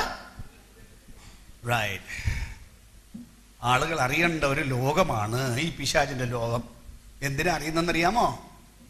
അയാൾ നമ്മളെ തൊടാതിരിക്കാൻ, നമ്മളെ കളിപ്പിക്കാതിരിക്കാൻ, നമ്മളെ പിടിച്ചുകൊണ്ട് പോകാതിരിക്കാൻ, നമ്മളെ കൊണ്ട് പാപം ചെയ്യിക്കാതിരിക്കാൻ അയാളെ അറിയണം. പക്ഷെ ഇയാള് സാധാരണ ആരും കാണാതെ വരുള്ളൂ. അയാളുടെ തനി രൂപത്തിൽ വന്നാൽ നമ്മൾ ഒരു മനുഷ്യൻ കേട്ടില്ല. കേട്ടിട്ടില്ലേ കാലം വരുന്നു എന്നൊക്കെ അല്ലേ? ഭയങ്കര കറുത്ത രൂപം ചുമലയും പിടിച്ചോണ്ടെല്ലാം വരുന്നു എന്ന് പറഞ്ഞാൽ നിങ്ങൾ കേട്ടോ? നിങ്ങൾ ആട്ടിപ്പായിക്കില്ലേ? അല്ലെ, നമ്മുടെ ഭാഷയിൽ പറയണോ? യോഗം നടന്നുകൊണ്ടിരിക്കുന്നതിനിടയ്ക്ക് ഒരു ഭൂതം വന്നിളകട്ടെ, അപ്പോഴത്തേക്ക് പിന്നെ എല്ലാവരും ഹല്ലേലൂയ, ഒട്ടനെ എല്ലാവരും ആത്മാവിലാവില്ലേ? അത്ര നേരം കൂളായിട്ടിരിക്കുന്ന പുള്ളികൾ, അനങ്ങാതിരിക്കുന്ന പുള്ളികളും ഭൂതം അളയപ്പോഴത്തേക്ക് എല്ലാവരും പിന്നെ ആത്മാവിലാവും. കണ്ടില്ലേ? അപ്പൊ അയാളെ തനി സ്വഭാവത്തിൽ വന്നാൽ നമ്മൾ കയറ്റുമോ? നമ്മളെ അടിച്ച് പുറത്താക്കാൻ നമ്മളെന്ന് മാത്രമല്ല ഒരു മനുഷ്യനും കേട്ടില്ല. അതുകൊണ്ട് അയാളുടെ പണി, അയാളുടെ തനി സ്വഭാവത്തിൽ അയാൾ അയാൾ വരുന്നത് അങ്ങനെ ചില ഘട്ടങ്ങളിലേക്ക് കയറുള്ളൂ. നേരിട്ട് യുദ്ധം ചെയ്യാൻ വേണ്ടി ചിലപ്പോൾ അങ്ങനെ ഇങ്ങോട്ട് കയറി വരും. അത് സീരിയസ് വാറാണ്, അതെല്ലാവർക്കും വരില്ല, അത് ചില ഘട്ടങ്ങളിലാണ് വരുന്നത്. അല്ലാത്തപ്പോഴെല്ലാം ഇയാൾ വേഷപ്രച്ഛന്നായിട്ട് കയറി വരുള്ളൂ. എന്നിട്ട് ഇയാൾ വന്നാൽ ഇയാളെ ഭയങ്കര പണികളുണ്ട്, ആളുകൾ അറിയാൻ മേലാത്ത പണികളുണ്ട്. വളരെ വിപുലമായ രാജ്യമാണത്. ദൈവത്തിന് ആഴങ്ങളുണ്ടെന്നറിയാമോ? ദൈവത്തിന്റെ സ്നേഹത്തിന്റെയും ദൈവത്തിന്റെ പ്രവൃത്തിയുടെയും നീളം, ആഴം, ഉയരം, വീതി എന്ന് പറയുന്നത് മനുഷ്യന് ഗ്രഹിക്കാൻ പറ്റില്ല. ദൈവം അപരിമിതനാണ്, പിശാച് അപരിമിതനല്ല. എന്നാലും അയാളുടെ വലിയ വലിയ പണികളുണ്ട്. ഒന്നിന് സമ്മതിച്ചു കൊടുത്താൽ അടുത്തതിന് കൊണ്ടുപോകും, അതിന് സമ്മതിച്ചു കൊടുത്താൽ അടുത്തതിന് കൊണ്ടുപോകും. അങ്ങനെ കൊണ്ട് എന്നാൽ നിങ്ങളെ ഭയങ്കര പാതാളത്തിൽ കൊണ്ടിറക്കിക്കളയും, പിന്നെ അതിനകത്തൊന്നും കയറാൻ പറ്റത്തില്ല. അതാണ് ഈയുടെ പണി. അതിന്റെ പല ഗ്രേഡ്സ് ഉണ്ട്, പല മണ്ഡലങ്ങളുണ്ട്. ഇവിടെ പറയുന്നത് അങ്ങനെ ഈ കൂട്ടർ, ഈ പാപം ചെയ്യുന്ന ഈ കൂട്ടർ ഒന്നിന് പിന്നാലെ ഒന്നായി ഇതിന്റെ ആഴത്തിൽ പോയി. അതിനെ ആഴത്തിലേക്ക് കൊണ്ടെത്തിക്കാനും മനുഷ്യൻ പിന്നെ കരകയറാതിരിക്കാനും പിശാച് ശ്രമിച്ചുകൊണ്ടിരിക്കുകയാണ്. പാപം ചെയ്താലും മനക്കുത്തില്ലാതെ അതങ്ങ് ചെയ്തുകൊണ്ടിരിക്കാൻ. ആദ്യമൊക്കെ ചെയ്യുമ്പോൾ ഇച്ചിരി മനവിഷമാണ്, അതങ്ങ് തുടർന്ന് ചെയ്താലോ പിന്നീടൊന്നും ഉണ്ടാവില്ല. അങ്ങനെ വന്ന് ഏത് തിന്മയും ചെയ്യാൻ തന്നെ ഈ ആഴത്തിൽ കൊണ്ടെത്തിയ ഈ മണ്ഡലത്തിൽ, അതാണ് സഭയുടെ മണ്ഡലം. എന്നാൽ അത് അറിയാതെ അവിടെ വേറെ കുറെ പേരുണ്ട്. അതിനൊന്നും പോവാതെ അറിയാതെ ശേഷം പേരോട് വേറൊരു ഭാരം ഞാൻ നിങ്ങളുടെ മേൽ ചുമത്തുന്നില്ല. അവർക്ക് പുതിയ നിർദ്ദേശങ്ങളൊന്നും കൊടുക്കുന്നില്ല. വേറെ ഒന്നുമില്ല. വേറെ ഒരു ഭാരം നിന്റെ മേൽ ചുമത്തുന്നില്ല. കാരണം നിങ്ങളുടെ പശ്ചാത്തലം മോശം, നിങ്ങൾ ജീവിക്കുന്ന സാഹചര്യം മോശം, ഈവന സഭയുടെ മണ്ഡലം മോശം. ആ സഭയിൽ ആത്മീയരായിരിക്കുക എന്ന് പറയുന്നത് തന്നെ പ്രയാസം. കാരണം പാപത്തിന്റെ ഭയങ്കര സ്വാധീനം അവിടെ കിടക്കുന്നു. സ്വാധീനം മാത്രമല്ല, തരം കിട്ടിയാൽ ആരെക്കൊണ്ടും പാപത്തിൽ മുക്കിക്കളയാൻ ആളവിടെ നിൽക്കുമ്പോ അതിനകത്ത് കൃപയിൽ നിൽക്കുന്നത് തന്നെ പ്രയാസം. അതുകൊണ്ട് പറയാണ്, വേറെ ഒരു ഭാരം ഞാൻ നിന്റെ മേൽ ചുമത്തുന്നില്ല. പക്ഷെ എന്ത് വേണം? എങ്കിലും നിങ്ങൾക്കുള്ളത് ഞാൻ വരും വരെ പിടിച്ചുകൊള്ളുവീൻ. Hold on. ഉള്ളത് പിടിച്ചോണം, അത് കൈവിട്ട് പോകരുത്. ഒത്തിരി ഇല്ലെങ്കിലും ഉള്ളത് പിടിച്ച് വിശ്വസ്തരായി നിന്നുകൊള്ളണം. ഒരു സെക്കൻഡ് നേരത്തേക്ക് പോലും ഇസബേലിന്റെ പാപത്തിന് കൂട്ടുകൂടരുത്, പ്രവാചിയുടെ പാപത്തിന് കൂട്ടുകൂടരുത്. സഭയിൽ ഒരു തിന്മ കണ്ടാൽ ഏത് സ്വാധീനമുള്ളവനാണ് തിന്മ ചെയ്യുന്നതെങ്കിലും, സഭ തുടങ്ങിയയാളാണ് ആ പാപം ചെയ്യുന്നതെങ്കിലും, സഭയിൽ ഏറ്റവും മുഖ്യനെന്ന ആളാണ് ആ പാപം ചെയ്യുന്നതെങ്കിലും ഒരു സെക്കൻഡ് നേരത്തേക്ക് പോലും അതിന് കൂട്ടുകൂടരുത്. ഏതും വലിയവൻ പാപം ചെയ്താലും പാപത്തിന്റെ ശിക്ഷ ദൈവത്തിന്റെ ക്രോധമാണ്. ഞാൻ എടുത്തു പറയുന്നു, അത് പ്രവാചിയുടെ മേലാണെങ്കിലും, സഭ തുടങ്ങിയവരുടെ മേലായാലും, നടത്തിപ്പുകാരുടെ മേലായാലും, ആരുടെ മേലായാലും ദൈവപുത്രനായവൻ അവന്റെ ന്യായവിധി നടത്തും. അതുകൊണ്ട് സഭയോട് പറയുകയാണ്, സെക്കൻഡ് നേരത്തേക്ക് പോലും അവരുടെ പാപത്തിന് കൂട്ടുകൂടരുത്. നിനക്കുള്ള കൃപ പിടിച്ച് റെഡിയായി നിൽക്കൂ. ജയിക്കുകയും ഞാൻ കൽപ്പിച്ച പ്രവർത്തികളെ അവസാനത്തോളം അനുഷ്ഠിക്കുകയും ചെയ്യുന്നവന്. എന്ത് ജയിക്കുന്നതിന്? ഈ സാഹചര്യത്തെ ജയിക്കുന്നതിന്, അവരുടെ ഈ എൻവയറമെന്റിനെ ജയിക്കുന്നതിന്, ഈ പശ്ചാത്തലത്തെ നിങ്ങൾ ജയിക്കണം. ഏത് സാഹചര്യം വന്നാലും അതിനെ ജയിച്ചാൽ ജയിക്കുന്നവനെ എന്ത് കൊടുക്കും? വാഗ്ദത്തം, എന്റെ പിതാവ് എനിക്ക് തന്നതുപോലെ ഞാൻ ജാതികളുടെ മേൽ അധികാരം കൊടുക്കും. ഹല്ലേലൂയ. സ്തോത്രം, സ്തോത്രം, സ്തോത്രം. ഭയങ്കര വാഗ്ദത്തമാണ് അവിടെ. ജാതികളുടെ മേൽ അധികാരം കൊടുക്കുന്നു. വിശ്വസ്തരായി നിന്നാൽ ജാതികളുടെ മേൽ അധികാരം. നമ്മൾ നേരത്തെ പറഞ്ഞ ചില വാക്യങ്ങളുണ്ടല്ലോ. വെളിപ്പാട് പുസ്തകം 20 അധ്യായം 4 വാക്യം, 20:4. ഞാൻ ന്യായാസനങ്ങളെ കണ്ടു, അവയിൽ ഇരിക്കുന്നവർക്ക് ന്യായവിധിയുടെ അധികാരം കൊടുത്തു. യേശുവിന്റെ സാക്ഷ്യവും ദൈവവചനവും നിമിത്തം തല ഛേദിക്കപ്പെട്ടവരും മൃഗത്തെയോ അതിന്റെ പ്രതിമയോ നമസ്കരിക്കാതിരുന്നവരും നെറ്റിയിലും കൈമേലും അതിന്റെ മുദ്ര കൈക്കൊള്ളാതിരുന്നവരുമായവരുടെ ആത്മാക്കളെയും ഞാൻ കണ്ടു.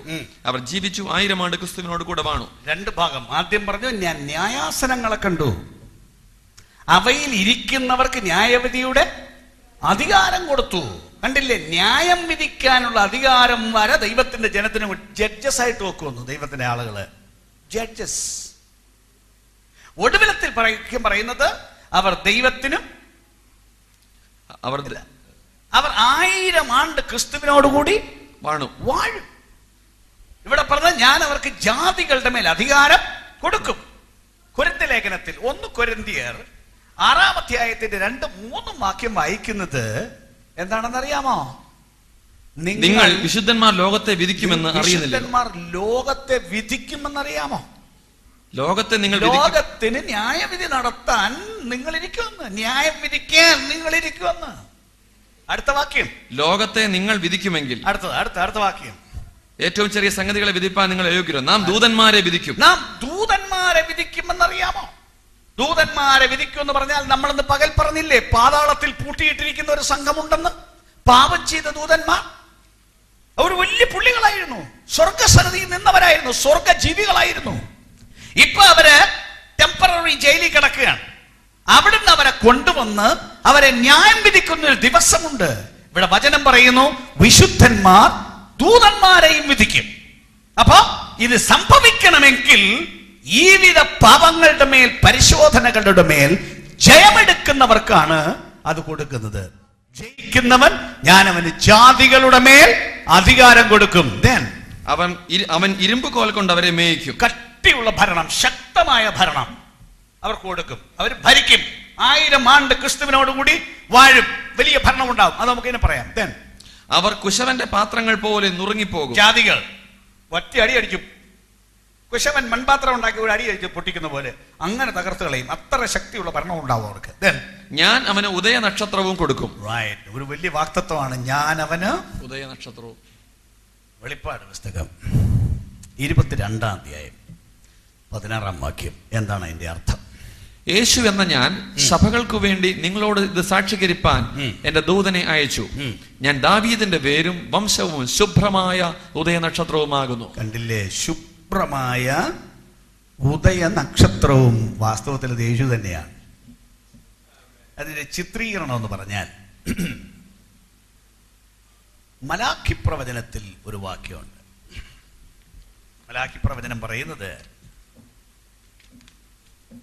4-ാം അധ്യായം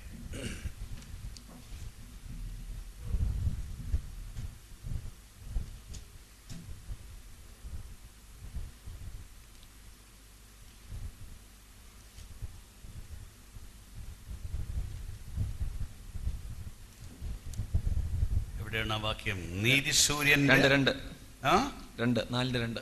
റൈറ്റ്. എന്റെ നാമത്തെ ഭയപ്പെടുന്ന നിങ്ങൾക്കോ നീതി സൂര്യൻ തന്റെ ചിറകിൻ കീഴിൽ രോഗോപശാന്തിയോടുകൂടെ ഉദിക്കും. നീതി സൂര്യനായിട്ട് അവൻ വരും.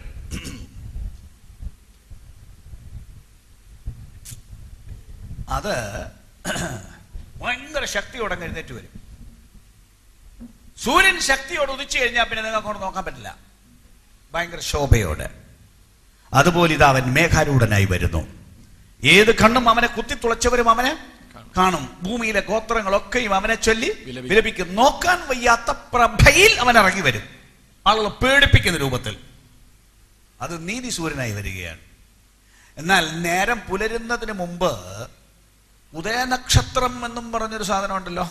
വളരെ രാവിലെ എഴുന്നേറ്റാൽ ഔട്ട്സ്റ്റാൻഡിംഗ് ആയിട്ടൊരു സ്റ്റാറിനെ കാണാം. അതിന്റെ പേര് ഉദയനക്ഷത്രം. അതെ, രാവിലെ വരെ കിടന്നുറങ്ങുന്നവർ കാണില്ല.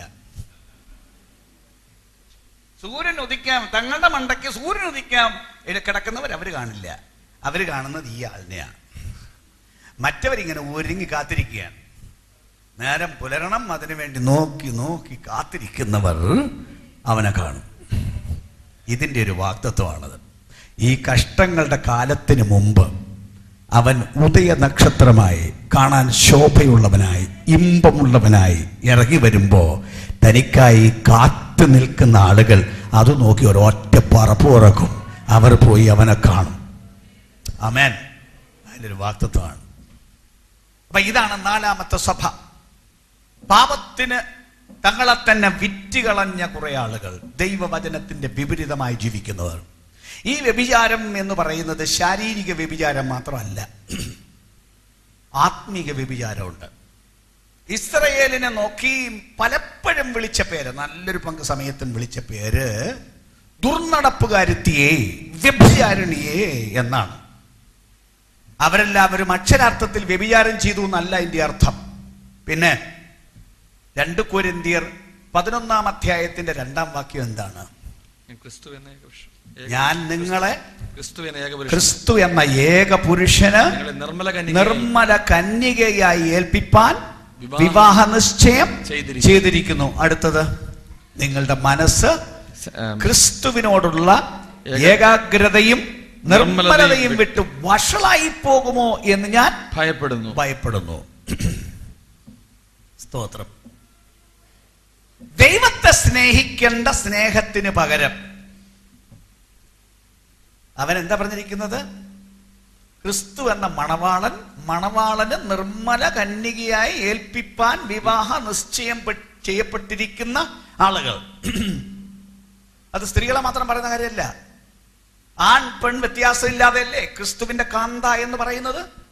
അപ്പൊ അതിന് തങ്ങളെ തന്നെ ഏൽപ്പിച്ച് വചനം കേട്ട് കല്യാണം ഉറച്ചിരിക്കുന്ന ആളുകൾ. എന്താ കല്യാണം ഉറച്ചിരിക്കുന്ന ആളുകൾ? യേശുവേ ഞാനും വരുന്നു, ഞാനും അങ്ങയുടെ മണവാട്ടിയാണ്, എന്നെ കൂടെ കൊണ്ടുപോകണം എന്ന് പറഞ്ഞവർ. അവർ ഏകാഗ്രതയിൽ നിർമ്മലയിലിരിക്കണം. അവരുടെ മനസ്സ് ക്രിസ്തുവിനെ വിട്ട് പതറാൻ പാടില്ല. ഒന്നുകൂടെ തെളിച്ചു പറഞ്ഞാൽ, അതിനേക്കാൾ കൂടുതൽ ഭൂമിയിൽ ഒന്നിനെ സ്നേഹിക്കാൻ പാടില്ല. ക്രിസ്തുവിനെ സ്നേഹിക്കുന്നതിനപ്പുറം അപ്പനും അമ്മയും കയറി അതിനോട് ഉടക്ക് നിൽക്കുന്നു. ഉടക്ക് നിന്ന് അപ്പം നിങ്ങൾ അപ്പനെ അമ്മയും പിണക്കുന്ന എങ്ങനെയാണെന്നും പറഞ്ഞ് അപ്പൻ്റെ അമ്മ പറഞ്ഞ് കേട്ട് ജീവിക്കുന്നു. അപ്പൊ അതെന്താണ് വാസ്തവത്തിൽ? പറയാൻ പാടാണ് അല്ലേ? മറ്റേ ആളിനോട് കല്യാണം ഉറച്ചിരിക്കല്ലേ, അവിടെയല്ലേ ചേർന്ന് നിൽക്കേണ്ടത്. അതിനപ്പുറം ഒരാളെ സ്നേഹിച്ചാൽ അതിന്റെ പേര് വ്യഭിചാരം എന്നാണ്. സ്തോത്രം. അത് തന്നെ. വിഗ്രഹത്തിന്റെ പുറകെ പോയാൽ അതിന്റെ പേരും വ്യഭിചാരം എന്നാണ്. ഈവൻ പുതിയ നിയമത്തിൽ എഫെസ് ലേഖനത്തിലും മറ്റും ഈവൻ കൊലോസ് ലേഖനത്തിലും പറയുന്നത് പൈസ ഉണ്ടാക്കണം എന്ന അത്യാർത്തി, ദ്രവ്യാഗ്രഹം, വിഗ്രഹാരാധനയായ ദ്രവ്യാഗ്രഹം, അത് വിഗ്രഹാരാധനയാണ്. അത് ദൈവത്തോടുള്ള വ്യഭിചാരമാണ്.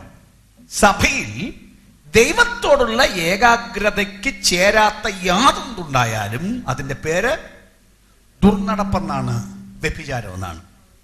സ്തോത്രം. ഒന്നാലോചിച്ച് നോക്കാം. നിങ്ങളുടെ ഹൃദയം അങ്ങനെ അങ്ങ് ക്രിസ്തുവിങ്കൽ ഏകാഗ്രമാണോ? വേറെ ഒന്നിലേക്കും തിരിയാതെ ഇത്രയും ഞാൻ സ്നേഹിക്കുന്ന ഒരു കാര്യം അഖിലാണ്ടത്തിലില്ല എന്ന് പറയത്തക്കവണ്ണം നെഞ്ചത്ത് കൈവച്ച് നല്ല ബോധ്യത്തോടെ പറയാവോ? ഭൂമിയിൽ ഒരൊറ്റ വസ്തുവിനെ, യേശുവിനെ സ്നേഹിക്കുന്നതിൻ്റെ അത്രയും ഞാൻ സ്നേഹിക്കുന്നില്ല.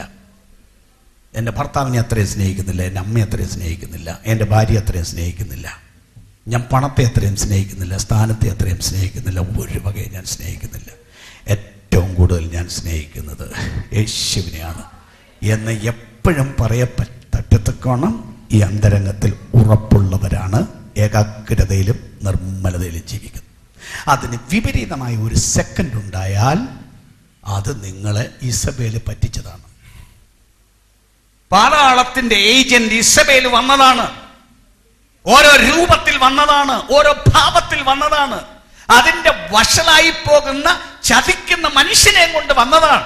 രൂപം നിങ്ങൾക്ക് തിരിച്ചറിഞ്ഞില്ല, സമ്മതിച്ചു കൊടുക്കരുത്. ഒറ്റ സെക്കൻഡ് നേരത്തേക്ക് ദൈവപുത്രനായ ക്രിസ്തുവിനപ്പുറം യാതൊരു വസ്തുവിനെ സ്നേഹിക്കാൻ ഹൃദയത്തെ അനുവദിച്ചു കൊടുക്കരുത്. കാത്തിരിക്കൂ, മണവാളൻ വരാൻ നേരമായി. എപ്പോഴാണ് വരുന്നതെന്ന് അറിയത്തില്ല. ഇപ്പൊ വന്നാലും കുറെ കാലം കഴിഞ്ഞ് വന്നാലും ഏത് നേരം വന്നാലും ഇതിനകത്ത് മറ്റൊരാഗ്രഹം കയറാതെ വണ്ണം ഏകാഗ്രതയോടിരിക്കുവാൻ സഭയെ ഉപദേശിക്കുന്ന ശക്തമായ ഉപദേശമാണ് ഈ ദൂത്. അതിന് വിപരീതമായ ഒരു വസ്തുവിനെയും കൈക്കൊള്ളരുതെന്ന് മാത്രമല്ല, അത് വ്യഭിചാരമാണെന്നുള്ള ബോധത്തിൽ അതിനെ പകച്ച്, അതിനെ വെറുത്ത്, ഒരു കാരണവശാലും നിങ്ങളുടെ കോമ്പൗണ്ടിൽ അതിനെ കയറ്റാതെ അതിനെ പുറത്തു നിർത്തിക്കൊള്ളണം. അത്രയ്ക്ക് വിശുദ്ധമായിരിക്കണം ദൈവത്തിന്റെ സഭ. എപ്പോ ഇതിനകത്ത് മനുഷ്യനെ പരിശോധിച്ചാലും ദൈവത്തെ കൂടുതൽ കൂടുതൽ അറിയുവാൻ ആഗ്രഹിച്ച്, ദൈവത്തിന്റെ ആഴങ്ങളിലേക്ക് ഇറങ്ങിപ്പോകുവാൻ ആഗ്രഹിച്ച് ജീവിക്കുന്ന ഒരു സംഘമായി ദൈവത്തിന്റെ ജനം ജീവിക്കണം. ആമേൻ. അടുത്ത സഭ സർദീസിലെ സഭയുടെ ദൂതൻ എഴുതുക. അടുത്തത് സർദീസ് പട്ടണത്തിലെ സഭയാണ്. അവിടുത്തെ ദൂതൻ എഴുതാൻ എന്ന് വെച്ചാൽ അടുത്ത പാസ്റ്റർക്കാണ് കത്ത്, പക്ഷെ സഭയ്ക്ക് വേണ്ടി മൊത്തമാണ്. എന്താണ് പറയുന്നത്? ദൈവത്തിന്റെ 7 ആത്മാവും 7 നക്ഷത്രവും ഉള്ളവൻ അരുളി ചെയ്യുന്നത്. ആ സഭയിലോട്ട് കയറി വരുന്ന അങ്ങനെയാ. ദൈവത്തിന്റെ 7 ആത്മാവുണ്ട്, 7 നക്ഷത്രമുണ്ട്. ദൈവത്തിന്റെ 7 ആത്മാവെന്ന് പറഞ്ഞാൽ എന്താണെന്ന് നമ്മൾ പറഞ്ഞിട്ടുണ്ടല്ലോ. പരിശുദ്ധാത്മാവിന്റെ സമൃദ്ധി. പരിശുദ്ധാത്മാവായിട്ട് ഇറങ്ങി വന്നിരിക്കുകയാണ്. ഇഷ്ടം പോലെ ആത്മാവ്. എന്നിൽ വിശ്വസിക്കുന്നവന്റെ ഉള്ളിൽ നിന്ന് തിരുവെഴുത്ത് പറയുന്നത് പോലെ ജീവജലത്തിന്റെ നദികൾ. പ്ലൂറൽ. ശ്രദ്ധിക്കണം, പ്ലൂറൽ. നദി എന്നല്ല, നദികൾ അവന്റെ ഉള്ളിൽ നിന്ന് ഒഴുകും എന്ന് പറഞ്ഞാൽ ജീവജലത്തിന്റെ നദികൾ ഇതിനകത്ത് നിന്ന് പുറത്തോട്ടൊഴുകാം. പുറത്തോട്ടൊഴുകണമെങ്കിൽ അതിന് തക്കവണ്ണം ഇതിനെ നിറച്ചിട്ട് വേണ്ടേ പുറത്തോട്ടൊഴുകാൻ? അല്ല, വേണ്ടേ? അങ്ങനല്ലേ എന്ന് പറഞ്ഞാൽ അങ്ങനെ ആത്മാവ് റെഡിയാണ്. മനസ്സുണ്ടോ ഇറങ്ങി നിറയ്ക്കാൻ, നിറച്ചിട്ട് ഒഴുകാൻ. നിങ്ങൾക്ക് വേണ്ടി മാത്രമല്ല ആത്മാവ് വരുന്നത്, നിങ്ങളുടെ ആവശ്യത്തിന് വേണ്ടി മാത്രമല്ല, നിങ്ങളുടെ കുടുംബത്തിന് വേണ്ടിയുള്ള ആത്മശക്തി നിങ്ങളുടെ മേൽ വേണം. നിങ്ങളുടെ കുടുംബത്തിന് വേണ്ടി മാത്രമല്ല, അയൽപക്കത്തെ വീട്ടുകാരന് വേണ്ടിയുള്ള ഒരു ആത്മശക്തിയും നിങ്ങളുടെ മേൽ വേണം. നിങ്ങളുടെ ആത്മശക്തി കൊണ്ട് അവർ ജീവിക്കുന്നതെന്നല്ല എൻ്റെ അർത്ഥം. അവർക്കൊരാവശ്യമുണ്ടായാൽ ആവശ്യത്തെ പരിഹരിക്കുവാൻ സ്വർഗീയ ശക്തിയുടെ ഒരു വ്യാപാരം ഈ ശരീരത്തിൽ കാണണം. ഈ കൈ അങ്ങോട്ട് നീട്ടിയാൽ ഈ കയ്യിലൂടെ ദൈവശക്തിയുടെ ഒരു വ്യാപാരം അയൽപക്കക്കാരന്റെ ശരീരത്തിൽ വരണം. നമുക്കടുത്ത് ജോലി ചെയ്യുന്ന ഒരുത്തന്റെ ജീവിതത്തിൽ കഷ്ടമുണ്ടായാൽ, വിടുതലിന്റെ മണ്ഡലമുണ്ടായാൽ, ഒരു വാക്ക് നാം പറഞ്ഞാൽ, കൈതൊട്ടി അവരെ തൊട്ടാൽ അവരുടെ മേൽ വിടുതൽ വ്യാപരിക്കത്തക്കവണ്ണം ജീവജലത്തിന്റെ നദികൾ നമ്മിൽ നിന്ന് പുറപ്പെട്ട് ഒഴുകത്തക്കവണ്ണം ആത്മസമൃദ്ധിയിലാണ് ക്രിസ്തു വരുന്നത്. ആത്മാവ് കൊണ്ട് ശുശ്രൂഷിക്കാനുള്ള മനുഷ്യരും ദൈവത്തിന്റെ പക്കൽ എക്കാലത്തുമുണ്ട്. എല്ലാവരുടെയും പക്കൽ ആത്മാവില്ലായിരിക്കും, എല്ലാവരുടെയും പക്കൽ ശുശ്രൂഷയില്ലായിരിക്കും. ഉണങ്ങിയ ആളുകൾ കണ്ടേക്കാം, ബലഹീനരായി നടക്കുന്നവർ കണ്ടേക്കാം, ജഡത്തിൽ ജീവിക്കുകയും ശുശ്രൂഷിക്കുകയും ചെയ്യുന്നവർ കണ്ടേക്കാം. പക്ഷേ ഏത് കാലത്തും ദൈവത്തിന്റെ പ്രവൃത്തിക്ക് ദൈവത്തിന്റെ പക്കൽ മനുഷ്യരുണ്ട്, അഭിഷിക്തന്മാരുണ്ട്. അവരെയാണ് ദൈവം ഉപയോഗിക്കുന്നത്. ദൈവത്തെ വേണമെന്ന് തോന്നുന്നവന് അവർക്ക് ശുശ്രൂഷ ചെയ്യാൻ ദൈവം ആളുകളെ എല്ലാ കാലത്തും ഒരുക്കിയിട്ടുണ്ട്. അവന് തന്നെ ജനമുണ്ട് എന്നറിയണം. ആ അഭിഷിക്തന്റെ കീഴിൽ ശുശ്രൂഷ ഏൽക്കണം. ആത്മവ്യാപാരമില്ലാത്തടത്ത് കൂട്ടായ്മയ്ക്ക് പോകരുത്. നിന്റെ ആത്മാവിനെ ജ്വലിപ്പിക്കാൻ കഴിവില്ലാത്തടത്ത് നീ കൂട്ടായ്മയ്ക്ക് പോകരുത്. നീ വിശ്വസിക്കുന്ന വിശ്വാസം, മാനസാന്തരം ശരിയാണെന്ന്, സ്നാനം ശരിയാണെന്ന്, ആത്മനിറവ് ശരിയാണെന്ന് വിശ്വസിച്ച് എവിടെങ്കിലും പോയി ഇത് പ്രാപിച്ച ശേഷം ഇതില്ലാത്തയിടത്ത് നീ കൂട്ടായ്മയ്ക്ക് പോയാൽ വാസ്തവത്തിൽ നീ എന്താ ചെയ്യുന്നത്? സ്നാനപ്പെടാത്ത ഒരുത്തന്റെ കീഴിൽ നീ ശുശ്രൂഷയ്ക്ക് പോയിരുന്നാൽ, ആത്മനിറവ് പ്രാപിക്കാത്ത, ആത്മനിറവ് വിശ്വസിക്കാത്ത ഒരു ശുശ്രൂഷകന്റെ കീഴിൽ പിന്നെയും നിങ്ങൾ പോയി ശുശ്രൂഷയേറ്റാൽ നിങ്ങൾ നിങ്ങളെ തന്നെ നശിപ്പിക്കുകയല്ലേ? നിങ്ങളുടെ ആത്മാവിനെ പട്ടിണിയിലേക്ക് നയിക്കുകയല്ലേ? എന്താണ് നിങ്ങൾക്ക് അവർക്ക് തരാനുള്ളത്? നിങ്ങൾക്ക് ഇമ്പാർട്ട് ചെയ്യാൻ അവരുടെ പക്കൽ എന്തുണ്ട്? നിന്റെ പക്കൽ ഉള്ളതിനേക്കാൾ കൂടിയ ഒന്ന് ഉള്ളവർക്കല്ലേ നിങ്ങളുടെ പക്കൽ ഒരു ഇമ്പാർട്ടേഷൻ തരാൻ പറ്റുകയുള്ളൂ. അറിയൂ, ആത്മവ്യാപാരമുള്ളിടത്താണ് ശുശ്രൂഷകൾക്ക് പോകേണ്ടത്. ആത്മവ്യാപാരമുള്ളിടത്താണ് ആരാധനയ്ക്ക് പോകേണ്ടത്. ദൈവത്തിന്റെ ആത്മാവിൽ നിറഞ്ഞ് അഭിഷേകത്തോടുകൂടെ ശുശ്രൂഷിക്കുന്ന ഇടത്താണ് ജനം ആരാധനയ്ക്ക് പോയി ദൈവത്തെ ആരാധിക്കേണ്ടത്. അവിടെ നിങ്ങൾക്ക് പോഷണം ലഭിക്കുകയുള്ളൂ. ഭൂമിയിലെ സംഘടനയല്ല പ്രധാനം, ഭൂമിയിലെ സഭകളല്ല പ്രധാനം. വിശ്വാസ സത്യങ്ങളെ കുറിച്ചുള്ള ബോധം കുറച്ചു കാലമായിട്ടുണ്ടായി. ഒത്തിരി കാലം കൊണ്ട് വചനം പ്രസംഗിക്കല്ലേ. ക്രിസ്തീയ സഭകളിൽ, ഒത്തിരി സഭകളിലും മാനസാന്തരം എന്നൊരു ഉപദേശം ഇല്ല. കുറച്ച് സഭകളിലേ ഉള്ളൂ മാനസാന്തരം എന്ന ഉപദേശം. ബാക്കിയുള്ളത് നീ ക്രിസ്ത്യാനിയായി ജയിച്ചു, നീ മാമോദീസയേറ്റാൽ നീ രക്ഷപ്പെടും എന്നാണ് അവരുടെ ഉപദേശം. അത്രയേ ഉള്ളൂ. അവിടെ മാനസാന്തരത്തിന് ഇടയില്ല. നിങ്ങൾ പരിശോധിച്ചു നോക്കൂ, ഉപദേശ സംഹിതയിൽ എവിടെയാണ് മാനസാന്തരം എന്ന ഉപദേശം എഴുതി വെച്ചിരിക്കുന്നത്? You don't find it, you don't find it. ഉണ്ടെന്ന് നിങ്ങൾ ചിന്തിക്കുന്ന സഭകളിലും ഇല്ല, മിക്കടത്തും ഇല്ല. അല്ലെങ്കിൽ ഉപദേശ പുസ്തകം എടുത്ത്, സഭകളുടെ ഉപദേശ പുസ്തകം എടുത്ത് വായിച്ചു നോക്ക്, അപ്പൊ നിങ്ങൾ അറിയും. അപ്പൊ അവിടെ മാനസാന്തരം ഇല്ല, സ്നാനമില്ല. സ്നാനമുണ്ട്, ശിശുസ്നാനം, അതിനപ്പുറത്തൊരു സ്നാനം അവർ വിശ്വസിക്കുന്നില്ല. ആത്മസ്നാനത്തെ കുറിച്ച് വിശ്വാസം ഇല്ല. ഉണ്ട്, അത് തലയ്ക്ക് തൊടുന്ന, നെറ്റിക്ക് തൊടുന്ന ഒരു എണ്ണയിൽ, തൈലത്തിൽ നിൽക്കും. അല്ലാതെ ആത്മാവിറങ്ങി വരുന്ന ഒരു വിശ്വാസം മിക്കിടത്തും ഇല്ല. ഇതെല്ലാം കേട്ടിട്ടും കണ്ടിട്ടും പിന്നെ പിടിച്ചു നിൽക്കുന്ന ഒരു കമ്പവിടാന്നറിയാമോ? ഹിസ്റ്റോറിക് എപ്പിസ്കോപ്പറ്റെ എന്ന് പറയുന്ന ഒരു വാക്കുണ്ട് വേദശാസ്ത്രത്തിൽ. ഹിസ്റ്റോറിക് എപ്പിസ്കോപ്പറ്റെ. ഹിസ്റ്റോറിക് എപ്പിസ്കോപ്പറ്റെ എന്ന് പറഞ്ഞാൽ പത്രോസിൽ നിന്ന് ഇടമുറിയാതെ വന്ന ഒരു മേൽപ്പട്ടമുണ്ട്. ആ പട്ടം കിട്ടിയിടത്ത് മാത്രമേ അത് സഭയാവുള്ളൂ. അതിന്റെ കീഴിൽ നിന്നേലേ അത് സഭയാവുള്ളൂ. അതുകൊണ്ട് ആ പട്ടം ഉള്ളിടത്ത് ഉറച്ചു നിൽക്കണം, അല്ലാത്തത് സഭയല്ല. Listen to me carefully. പത്രോസിന് ശരിക്കും പാരമ്പര്യം അനുസരിച്ച് യോഹന്നാനിൽ നിന്ന് യേശുവിന് കിട്ടിയെന്നും യേശുവിൽ നിന്ന് അപ്പോസ്തലന്മാർക്ക് കിട്ടിയെന്നും അതിൽ നമ്പർ 1 പത്രോസിൽ നിന്ന് ബാക്കിയുള്ളവർക്ക് കിട്ടിയെന്നുമാണ് പൗരോഹിത്യം. ആ വാക്കാണ് ഞാൻ പറയുന്നത്, പൗരോഹിത്യം.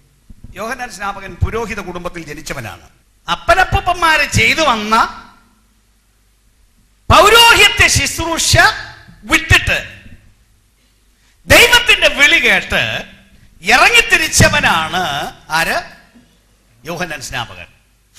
യോഹന്നാൻ സ്നാപകനിൽ നിന്ന് യേശു എന്താ ഏറ്റെടുത്തത്? സ്നാനമേറ്റെന്നും പറഞ്ഞ് ആത്മാവിനെ ഏറ്റെടുത്തത് യോഹന്നാൻ സ്നാപകനിൽ നിന്നാണോ? അല്ല. ശുശ്രൂഷയ്ക്ക് യേശുവിനെ വിളിച്ചാക്കിയത് യോഹന്നാൻ സ്നാപകനാണോ? അല്ല. ശുശ്രൂഷയ്ക്ക് കൈവച്ചാക്കിയത് യോഹന്നാൻ സ്നാപകനാണോ? അല്ല. യേശുവിന്റെ പൗരോഹിത്യം അതിന് മുൻപുള്ള പൗരോഹിത്യമാണോ? അഹരോന്റെ പൗരോഹിത്യമാണോ? അല്ല. എബ്രായ ലേഖനം തെളിച്ചു പറയുന്നു, അവൻ ഭൂമിയിലായിരുന്നെങ്കിൽ അവൻ പുരോഹിതൻ ആകെയില്ലായിരുന്നു. എബ്രായ ലേഖനം.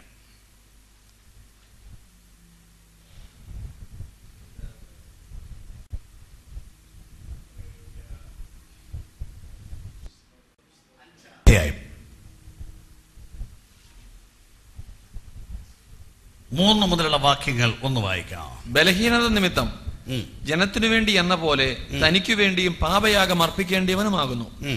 എന്നാൽ അഹരോനെ പോലെ ദൈവം വിളിക്കുന്നവനല്ലാതെ ആരും ആ സ്ഥാനം സ്വതവേ എടുക്കുന്നില്ല. അവണ്ണം ക്രിസ്തുവും മഹാപുരോഹിതനാകുവാനുള്ള മഹത്വം സ്വതവേ എടുത്തിട്ടില്ല. നീ എന്റെ പുത്രൻ, ഇന്നു ഞാൻ നിന്നെ ജനിപ്പിച്ചിരിക്കുന്നു എന്ന് അവനോട് അരുളി ചെയ്തവൻ അവന് കൊടുത്തതത്രേ.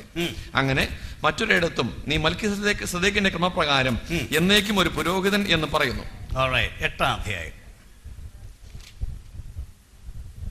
3-ാം വാക്യം. ഏത് മഹാപുരോഹിതനും വഴിപാടും യാഗവും അർപ്പിപ്പാൻ നിയമിക്കപ്പെടുന്നു. ആകിയാൽ അർപ്പിപ്പാൻ ഇവനും വല്ലതും വേണം. അവൻ ഭൂമിയിൽ ആയിരുന്നെങ്കിൽ പുരോഹിതൻ ആകെയില്ലായിരുന്നു. അവൻ ഭൂമിയിലായിരുന്നെങ്കിൽ പുരോഹിതനാകെയില്ലായിരുന്നു. എന്താ എന്റെ കാരണം? പുരോഹിതൻ ലേവ്യ കുടുംബത്തിൽ നിന്ന് വരണം, കുലത്തിൽ നിന്ന് വരണം. നമ്മുടെ കർത്താവ് നേരത്തെ നമ്മളൊന്ന് വായിച്ചല്ലോ, യഹൂദയിൽ നിന്ന് ഉദിച്ചുവെന്ന് സ്പഷ്ടം. ഭരണഗോത്രത്തിൽ നിന്ന് വന്നവനാണ് യേശു. ലേവി പൗരോഹിത്യത്തിന്റെ ബാക്കി ഏറ്റെടുക്കാൻ അവൻ ലേവി കുലക്കാരനല്ല. പിന്നെ അവന്റെ കുലം യഹൂദ കുലം. അവന് കിട്ടിയ പൗരോഹിത്യത്തിന്റെ പേര് മൽക്കീസദേക്കിന്റെ ക്രമപ്രകാരമുള്ള പൗരോഹിത്യം. അഹരോന്റെ ക്രമപ്രകാരമുള്ള പൗരോഹിത്യം അല്ല എന്നും മൽക്കീസദേക്കിന്റെ ക്രമപ്രകാരമാണ് അവന് പൗരോഹിത്യം കിട്ടിയത്. ഇതൊക്കെ വേദപുസ്തകം തെളിച്ചു പറയുന്ന കാര്യം, പച്ചക്ക് എഴുതി വെച്ചിരിക്കുന്ന കാര്യം. അപ്പൊ ഇത് പഴയ പൗരോഹിത്യമല്ല, ഇത് തീർത്തും പുതിയ ഒരു പൗരോഹിത്യമാണ്. യേശു ക്രിസ്തുവിന്റെ പൗരോഹിത്യം മൽക്കീസദേക്കിന്റെ ക്രമപ്രകാരം അവൻ തന്റെ അപ്പോസ്തലന്മാരെ ശുശ്രൂഷയ്ക്ക് നിയമിച്ചു. പത്രോസിനെ ശുശ്രൂഷയ്ക്ക് നിയമിച്ചു, ശരിയാണ്. ബാക്കി അപ്പോസ്തലന്മാരെ ശുശ്രൂഷയ്ക്ക് നിയമിച്ചു. 2-ാം അധ്യായത്തിൽ അവരെവിടെയായിരുന്നു? അപ്പോസ്തലപ്രവൃത്തി 2-ാം അധ്യായത്തിൽ യെരുശലേമിലല്ലേ? 8-ാം അധ്യായം ആദ്യത്തെ ഭാഗം വായിച്ചു നോക്കൂ. അന്ന് യെരുശലേമിലെ സഭയ്ക്ക് ഒരു വലിയ ഉപദ്രവം നേരിട്ടു. പിന്നെ അപ്പോസ്തലന്മാർ ഒഴികെ എല്ലാവരും യഹൂദിയ ശമരിയ ദേശങ്ങളിലേക്ക് ചിതറിപ്പോയി. അപ്പൊ അപ്പോസ്തലന്മാർ എവിടെ താമസിച്ചു? യെരുശലേമിൽ താമസിച്ചു. അപ്പുറത്തോട്ട് വായിച്ചു നോക്കൂ. 8-ാം അധ്യായത്തിൽ ശമരിയിൽ പോയി ഇവർ പോയി പ്രസംഗിച്ചു, ഡീക്കന്മാർ പോയി പ്രസംഗിച്ചു, ജനം പോയി പ്രസംഗിച്ചു, ശിമോൻ പോയി പ്രസംഗിച്ചു. കണ്ടമാന ആളുകൾ വിശ്വാസത്തിൽ വന്നു. ഈ വിവരം കേട്ടിട്ട് എന്താണെന്നറിയോ സംഭവിച്ചത്? 8-ാം അധ്യായത്തിൽ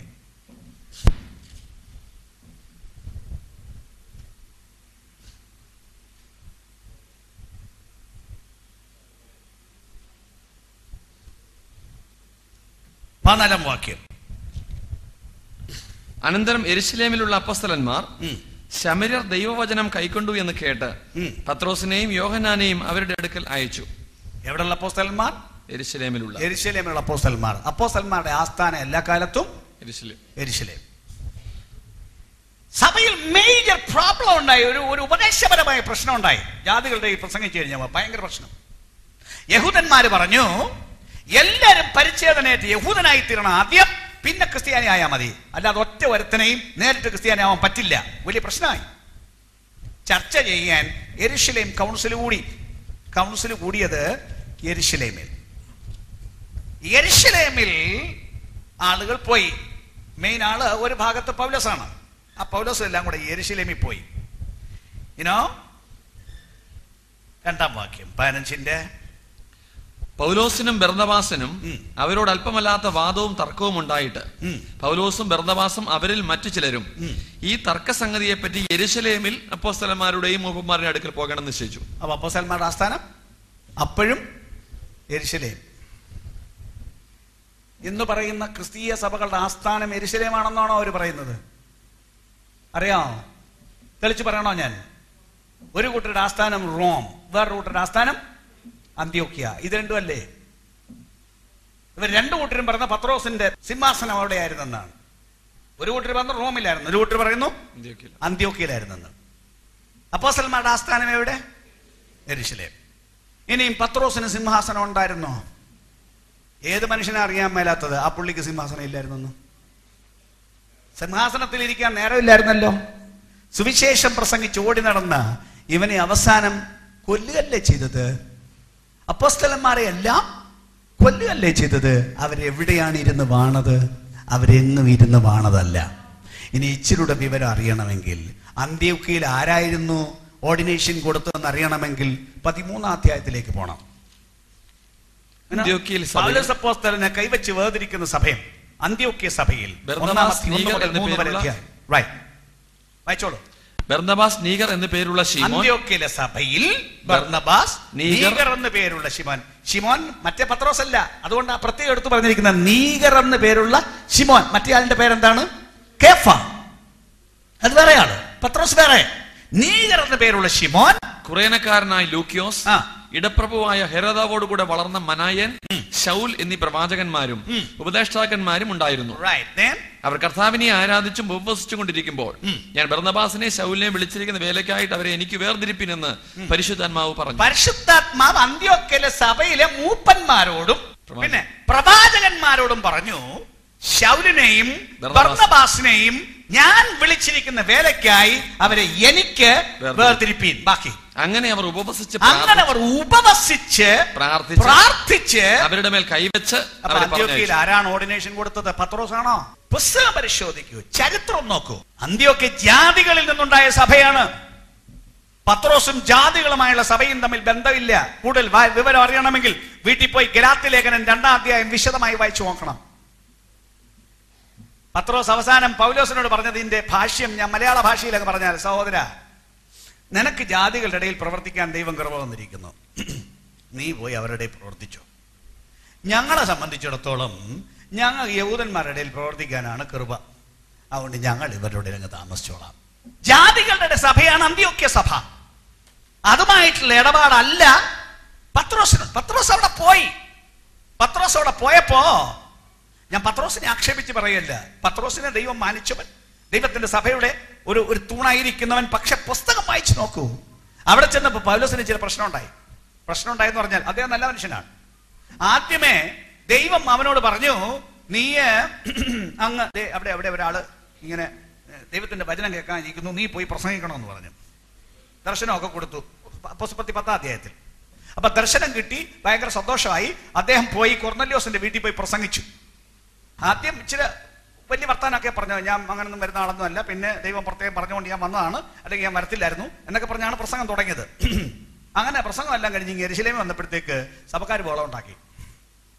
അവർ പറഞ്ഞു, നീ പോയി ജാതിയുടെ കൂടെ തിന്നും വെച്ച് വന്നിരിക്കുകയാണ്, നിന്നെ പള്ളി കയറ്റാൻ പറ്റില്ല, നിന്നെ ഇനിയും പ്രസംഗിപ്പിക്കാൻ പറ്റില്ല. അപ്പം അദ്ദേഹം പിന്നുള്ള കാര്യം പറഞ്ഞു, സഹോദരന്മാരെ, അങ്ങനൊന്നും അല്ല സംഗതി, ഞാൻ അങ്ങനെ തിന്നാൻ പോയൊന്നുമല്ല, ഇങ്ങനെ പ്രത്യേകം ദൈവം ദർശനം തന്നതുകൊണ്ട് മാത്രം ഞാൻ പോയതേ ഇല്ല, ഞാൻ പോകത്തില്ലായിരുന്നു. എന്നാലും ദൈവം അവർക്ക് ആത്മാവിനെ കൊടുത്ത് അനുഗ്രഹിച്ചു, അങ്ങനെയൊക്കെ സംഭവിച്ചെന്ന് കേട്ടപ്പോൾ അവർ പറഞ്ഞാ എന്നാ പിന്നെ പോട്ട്, സാരമില്ല. അത് കഴിഞ്ഞപ്പോ വീണ്ടും അന്ത്യോക്യയിൽ ഒരു യോഗത്തിന് പോയി. അതാണ് ഈ ഗലാത്യ ലേഖനം 2-ാം അധ്യായം പറയുന്നത്. അന്ത്യോക്യയിൽ ഒരു യോഗത്തിന് പോയപ്പോ ആദ്യത്തെ കുറച്ച് ദിവസം നല്ല ഒന്നാന്തര യോഗം, ഉത്സാഹമായിട്ട് പത്രോസ് പ്രസംഗിക്കുന്നു, ജനത്തിനിടയിൽ ജീവിക്കുന്നു, തിന്നുന്നു, ഒരു പ്രശ്നമില്ല. അപ്പൊ അങ്ങനെ ഇരിക്കുമ്പോ യോഗം കാണാൻ യെരുശലേമിൽ നിന്ന് സഹോദരന്മാർ വന്നു. അവർ യഹൂദന്മാരാ. യോഗം കാണാൻ സഹോദരന്മാർ യെരുശലേമിൽ നിന്ന് വന്നപ്പം അന്ന് വൈകിട്ട് പത്രോസ് ഭക്ഷണം കഴിക്കത്തില്ല. ഭക്ഷണം കൊടുത്തോ പറഞ്ഞു, എനിക്ക് വേണ്ട. അതെന്താ ഉപവാസമാണോ? അല്ലല്ല, ഉപവാസമൊന്നുമല്ല. പക്ഷെ എനിക്ക് വേണ്ട, തറപ്പിച്ച് പറയാൻ എനിക്ക് വേണ്ട. അപ്പൊ പൗലോസ് പറഞ്ഞു, പത്രോസേ സഹോദര, ആ വേല കൈയിരിക്കട്ടെ. ഇന്നലെ വരെ നിനക്ക് തിന്നാമായിരുന്നല്ലോ, ഒരു കുഴപ്പമില്ലായിരുന്നല്ലോ. ഇന്ന് യെരുശലേമിന് സഹോദരന്മാര് വന്നപ്പോഴല്ലേ നിനക്ക് തിന്നാൻ വയ്യാത്തത്. അപ്പൊ നിന്റെ പ്രശ്നം എന്താന്ന് എനിക്കറിയാം. നീ അവരെ പേടിച്ചിട്ടല്ലേ ഇപ്പൊ തിന്നാതിരിക്കുന്നത്. അങ്ങനെല്ലാം പറഞ്ഞപ്പോഴാണ് പത്രോസ് പറയുന്നത്, എന്റെ പൊന്ന് സഹോദര ശൗലേ, നിനക്ക് ജാതികളുടെ പ്രസംഗിക്കാൻ ദൈവം കൃപ തന്നിരിക്കുക. നീ അവരുടെ പ്രസംഗിച്ചോ, നീ അവരോട് പൊയ്ക്കോ. ഞങ്ങളെ സംബന്ധിച്ചിടത്തോളം അതിനുള്ള കൃപയില്ല. ഞങ്ങൾക്ക് ഈ ജനത്തെയൊക്കെ നോക്കി, ഇവരുടെ സംസ്കാരമൊക്കെ നോക്കി ഇതിനകത്ത് നിൽക്കാനേ ഞങ്ങളെ കൊണ്ട് പറ്റുള്ളൂ. താൻ തന്നെത്താൻ ഒതുക്കിയ ആളാണ്. അപ്പോഴേ ഈ അന്ത്യോക്യയിലെ ആസ്ഥാനം പത്രോസിന്റെ അല്ല, റോമിലെ ആസ്ഥാനവും പത്രോസിന്റേതല്ല. അപ്പോസ്തലൻ പാർത്ത യെരുശലേമിലാണ്. അതുകൊണ്ട് കൈവപ്പാണെന്നും പട്ടത്വമാണെന്നും അവിടെ സഭയാവുകയുള്ളെന്നും പറഞ്ഞാൽ യേശു എവിടെയുണ്ടോ അവിടെ സഭയുണ്ട്. Where there is Christ, there is church. 2-3 പേർ എന്റെ നാമത്തിൽ കൂടി വരുന്നിടത്തൊക്കെയും ഞാൻ അവരുടെ നടുവിൽ ഉണ്ട്. അതാണ് സഭ. അപ്പോസ്തലനുള്ളവരല്ല സഭ, യേശുവുള്ളവരാണ് സഭ. സ്തോത്രം, ഹല്ലേലൂയ. അതുകൊണ്ട് കളിപ്പ് പറ്റരുതേ, ഇതിന്റെ പേരിൽ കളിപ്പ് പറ്റരുതേ. ഞാൻ എടുത്തു പറയുന്നു, ദൈവത്തിന്റെ ആത്മാവിൽ ശുശ്രൂഷിക്കാൻ അഭിഷേകമുള്ളവൻ, കൃപയുടെ വ്യാപാരമുള്ളവൻ, കൃപ ഇമ്പാർട്ട് ചെയ്യാൻ ആരെ ദൈവം നിയമിച്ചോ അവിടെ പോകണം, അവിടെ പോയി ആരാധിക്കണം, അവിടുന്ന് ശക്തി പ്രാപിക്കണം. അതാണ് ദൈവവചനത്തിന്റെ ഉപദേശം. ഒരുപാട് പേരുടെ കണ്ണ് പിശാച് കെട്ടി ഇങ്ങനെ കുടുക്കിലിട്ടിരിക്കുകയാണ്. അതുകൊണ്ട് ഞാൻ ആരെയും ആക്ഷേപിച്ച് പറഞ്ഞു, ഒരാളെയും ആക്ഷേപിച്ച് ഞാൻ പ്രസംഗിക്കാറില്ല, ഒരു സഭയെയും ആക്ഷേപിക്കാറില്ല. പക്ഷെ സത്യം പറയാതെ നിർവാഹമില്ലല്ലോ. അതുകൊണ്ട് ഞാൻ ഇത്രയും വിവരം പറഞ്ഞതാണ്. സർദീസിലെ സഭയുടെ ദൂതൻ എഴുതുക, ദൈവത്തിന്റെ 7 ആത്മാവും 7 നക്ഷത്രവുമുള്ളവൻ അരുളി ചെയ്യുന്നത് ഞാൻ നിന്റെ പ്രവൃത്തി അറിയുന്നു. എന്ന് ഉടനെ പറയാണ്, ഞാൻ അറിയുന്നു, നിന്റെ പ്രവൃത്തി അറിയുന്നു. എന്താണ്? ജീവനുള്ളവൻ എന്ന് നിനക്ക് പേരുണ്ട് എങ്കിലും നീ മരിച്ചവനാകുന്നു. ഡോക്ടറെ പോലൊരു പരിശോധന. സ്തോത്രം. കണ്ടില്ലേ, സുഖമില്ലെന്നും പറഞ്ഞ് ഡോക്ടറിക്ക് ചെന്നാൽ ആദ്യത്തെ പണി എന്താണ്? ഏറെക്കുറെ എല്ലാ ഡോക്ടറും നിങ്ങൾ ചെന്നാ ഉടനെ നിങ്ങളുടെ കയ്യിലൊന്നും പിടിക്കത്തില്ലേ? ഇല്ലേ? ചെന്നാ ഉടനെ കയ്യേലൊന്ന് പിടിക്കും. നിങ്ങളോട് കാര്യം ചോദിച്ചുകൊണ്ടിരിക്കും, പക്ഷെ അദ്ദേഹത്തിന്റെ കൈ പിടിക്കും. പരിചയമില്ലേ? പോയിട്ടില്ലേ? എന്താ നോക്കുന്നത്? പൾസ് എന്ന് പറഞ്ഞ നാടിയെടുപ്പ്. നിങ്ങൾക്ക് എത്ര ജീവനുണ്ടെന്നായി നോക്കുന്നത്? റിയലി നിങ്ങൾക്ക് എത്രയും ജീവനുണ്ടെന്ന് നോക്കുകയാണ് ഇത് പിടിച്ചിട്ട്. അത് നോക്കിയിട്ടാണ് അടുത്ത കാര്യം തീരുമാനിക്കുന്നത്. പിന്നാണ് സ്റ്റെതസ്കോപ്പും സാധനമൊക്കെ എടുക്കുന്നത്. അപ്പൊ ആദ്യം അറിയേണ്ടത് നിങ്ങൾക്ക് എത്ര ജീവനുണ്ടെന്നാ. ഇത് ചെന്ന് കയറി ഉടനെ നാടി പിടിച്ച് നോക്കിയിട്ട് പറയാം, അയ്യോ ചാവാറായല്ലോ, ജീവന്റെ അളവ് വളരെ കുറവാണല്ലോ, ജീവനുണ്ടെന്ന് പേരുണ്ടെങ്കിലും നീ മരിച്ചതാണല്ലോ, അവയവങ്ങൾ മിക്കതും ചത്തു, ഇനി ഏതൊക്കെ ചിലതേ ഉള്ളു ജീവനുള്ളത്, അതും ചാവാറായിരിക്കുകയാണ്. സംഗതി വലിയ അപകടമാണ്. അപ്പൊ ചെന്ന് കയറി അവിടെ നാടി പിടിച്ചു നോക്കുന്ന ഇടപാട് സഭയ്ക്കകത്തുണ്ട്. മനുഷ്യരായല്ല നോക്കുന്നത്. ചെന്ന ഓടൻ ദൈവം പിടിച്ചൊരു നോട്ടം നോക്കി വെച്ച് പറയണ, ഓ പോയി, വളരെ മോശം. ആമേൻ, ഹല്ലേലൂയ, സ്തോത്രം. അങ്ങനെ ജീവൻ കുറവാണെങ്കിൽ ജീവൻ പമ്പി ചെയ്യാനാണ് 7 ആത്മാവിനെ കൊണ്ട് വന്നിരിക്കുന്നത്. കണ്ടില്ലേ? 7 ആത്മാവും കണ്ടല്ലേ വന്നിരിക്കുന്നത്. ഇഷ്ടം പോലെ ജീവൻ, ഒരു ജീവനല്ല, 7 ഇഷ്ടം പോലെ പമ്പ് ചെയ്ത് കെറ്റാൻ ജീവനും കൊണ്ടൊരുത്തൻ വന്നു നിന്നിട്ട് പറയുകയാണ്, അവസ്ഥ മോശം. എപ്പോഴും ചെക്ക് ചെയ്തോണം എന്തുമാത്രം ആത്മജീവൻ ഉണ്ടെന്ന്. എവ്രി മോമെന്റ്, എവ്രി ഡേ പരിശോധിക്കണം ജീവന്റെ വ്യാപാരം ശരിയാണോ. സർദീസിലെ സഭയുടെ തോതിൽ ഞാൻ ഇച്ചിരി വേഗം പോവുകയാണ്. എല്ലാം വിശദമായിട്ട് പറയാൻ പോയ സമയം വളരെ പോകും. അതുകൊണ്ട് ഞാൻ അല്പം വേഗം ഓടിപ്പോവുകയാണ്. അപ്പൊ ആ സഭയിൽ വന്നിട്ട് അവരുടെ ജീവിതത്തെ നോക്കിയിട്ട് പറയുകയാണ്, നിനക്ക് എന്താണ് പറയുന്നത്? ജീവനുള്ളവനെന്ന് പേരുണ്ടെങ്കിലും നീ മരിച്ചവനാണ്. ശ്വാസം വലിക്കുന്നേ ഉള്ളൂ. ജീവൻ വാസ്തവത്തിൽ ഇല്ല. തൊണ്ടയ്ക്കൊരു ജീവൻ ഉണ്ടെന്നുള്ളേ ഉള്ളൂ. അതുകൊണ്ട് കുഴിച്ചിടാനും പറ്റില്ല, ഉപയോഗവും ഇല്ല. അവയവങ്ങൾ മിക്കതും ചത്തും, ഒരു എണ്ണം കൊണ്ടും ഗുണമില്ല. ഇങ്ങനെ ഒരു സർവൈവൽ ഉണ്ടെന്നല്ലാതെ this is good for nothing. അങ്ങനെ ആത്മസ്ഥിതിയാണ് അവർക്കുള്ളത്. ബാക്കി ഉണർന്നുകൊള്ളുക, ഉണർന്നുകൊള്ളുക, ചാവാറായ ശേഷിപ്പുകളെ ശക്തീകരിക്കുക. ചാവാറായ ശേഷിപ്പുകളെ ശക്തീകരിക്കുക. ഉണർന്നുകൊള്ളുക, ചാവാറായ ശേഷിപ്പുകൾ എന്ന് പറഞ്ഞാൽ കുറെ എണ്ണം ചത്തു, ബാക്കിയുള്ളത് ചാവാൻ റെഡി ആയിട്ടിരിക്കുകയാണ്. വേഗം ശക്തീകരിച്ചോണം. വേറൊരു ഭാഗത്ത് പ്രവചനത്തിനൊരു വാക്കുണ്ട്, അതുകൊണ്ട് ഉറങ്ങുന്നവനെ ഉണർന്ന് മരിച്ചവരുടെ ഇടയിൽ നിന്ന് എഴുന്നേൽക്ക, എന്നാൽ ക്രിസ്തു നിന്റെ മേൽ പ്രകാശിക്കും. പണ്ടത്തെ ഒരു സംവിധാനമാണ്. ഈ ആളുകളെ കൊല്ലാൻ ഉപയോഗിച്ച ഒരു വഴി, ഈവൻ ക്രിസ്ത്യാനികളെയും മുഹമ്മദന്മാരെയും കൊല്ലാൻ ഉപയോഗിച്ചൊരു വഴി, മരിച്ചു കിടക്കുന്ന ഒരു ശരീരത്തോട് ജീവനുള്ള ഒരുത്തനെ മുഖത്തോട് മുഖം ചേർത്ത് വെച്ച് വരിഞ്ഞം കെട്ടും, ശരീരം മൊത്തം. എന്നിട്ട് പുറത്തോട്ടിടും. അയാൾ അവിടെ കിടന്ന് എത്തോളൂ. ഇയാടെ മൂക്കും മറ്റേ മൂക്കും ഒന്നിച്ച്, ഇയാടെ വായും മറ്റേ വായും ഒന്നിച്ച്. അവിടുന്ന് സ്വല്പം കഴിയുമ്പോൾ ദുർഗന്ധമല്ലേ വരുന്നത്? ആ ദുർഗന്ധം വമിച്ച് ഇയാളെ മരിക്കും. അങ്ങനത്തെ നടപടി ഉണ്ടായിരുന്നു. അതുകൊണ്ടാണ് പറഞ്ഞത് മരിച്ചവരുടെ ഇടയിൽ നിന്ന് എഴുന്നേൽക്കുക. ഞാൻ ഒന്നുകൂടെ മുമ്പ് പറഞ്ഞതിന്റെ ബാക്കി പറയാണ്. ആത്മീകമായി ചത്തു കിടക്കുന്നവന്റെ കൂടെ നിങ്ങളും പോയി കിടന്നാൽ നിങ്ങൾക്ക് മരണമുണ്ടാകും. രക്ഷപ്പെടണമോ? ജീവന്റെ വ്യാപാരമുള്ള ഇടത്തേക്ക് ഓടിച്ചെല്ലണം, ജീവൻ പ്രാപിച്ചു കൊള്ളണം. അതേത് സമൂഹമായിക്കൊള്ളട്ടെ, ആത്മജീവൻ ഇല്ലാത്തടത്ത് പോകരുത്. അവിടെ നിങ്ങൾക്ക് തകരാറേ ഉണ്ടാവുള്ളൂ. നിങ്ങളുടെ ജീവന് പുതുക്കം തരാൻ കഴിവുള്ളതെത്തണം. ഉണർന്നുകൊള്ളുക, ചാവാറായ ശേഷിപ്പുകളെ ശക്തീകരിക്കുക. പിന്നെ ഞാൻ നിന്റെ പ്രവൃത്തി, ഒരു കുറ്റമാണ് അവരെ കുറിച്ച് പറയുന്നത്. അവരെ കുറിച്ച് അഭിനന്ദനത്തിന്റെ വാക്കില്ല. വാസ്തവത്തിൽ ആ സഭയെ കുറിച്ച് അഭിനന്ദനത്തിന്റെ വാക്കില്ല. ഞാൻ നിന്റെ പ്രവൃത്തി എന്റെ ദൈവത്തിന്റെ സന്നിധിയിൽ പൂർണ്ണതയുള്ളതായി കണ്ടില്ല. Right, it's a rebuke. കുറ്റമാണ്.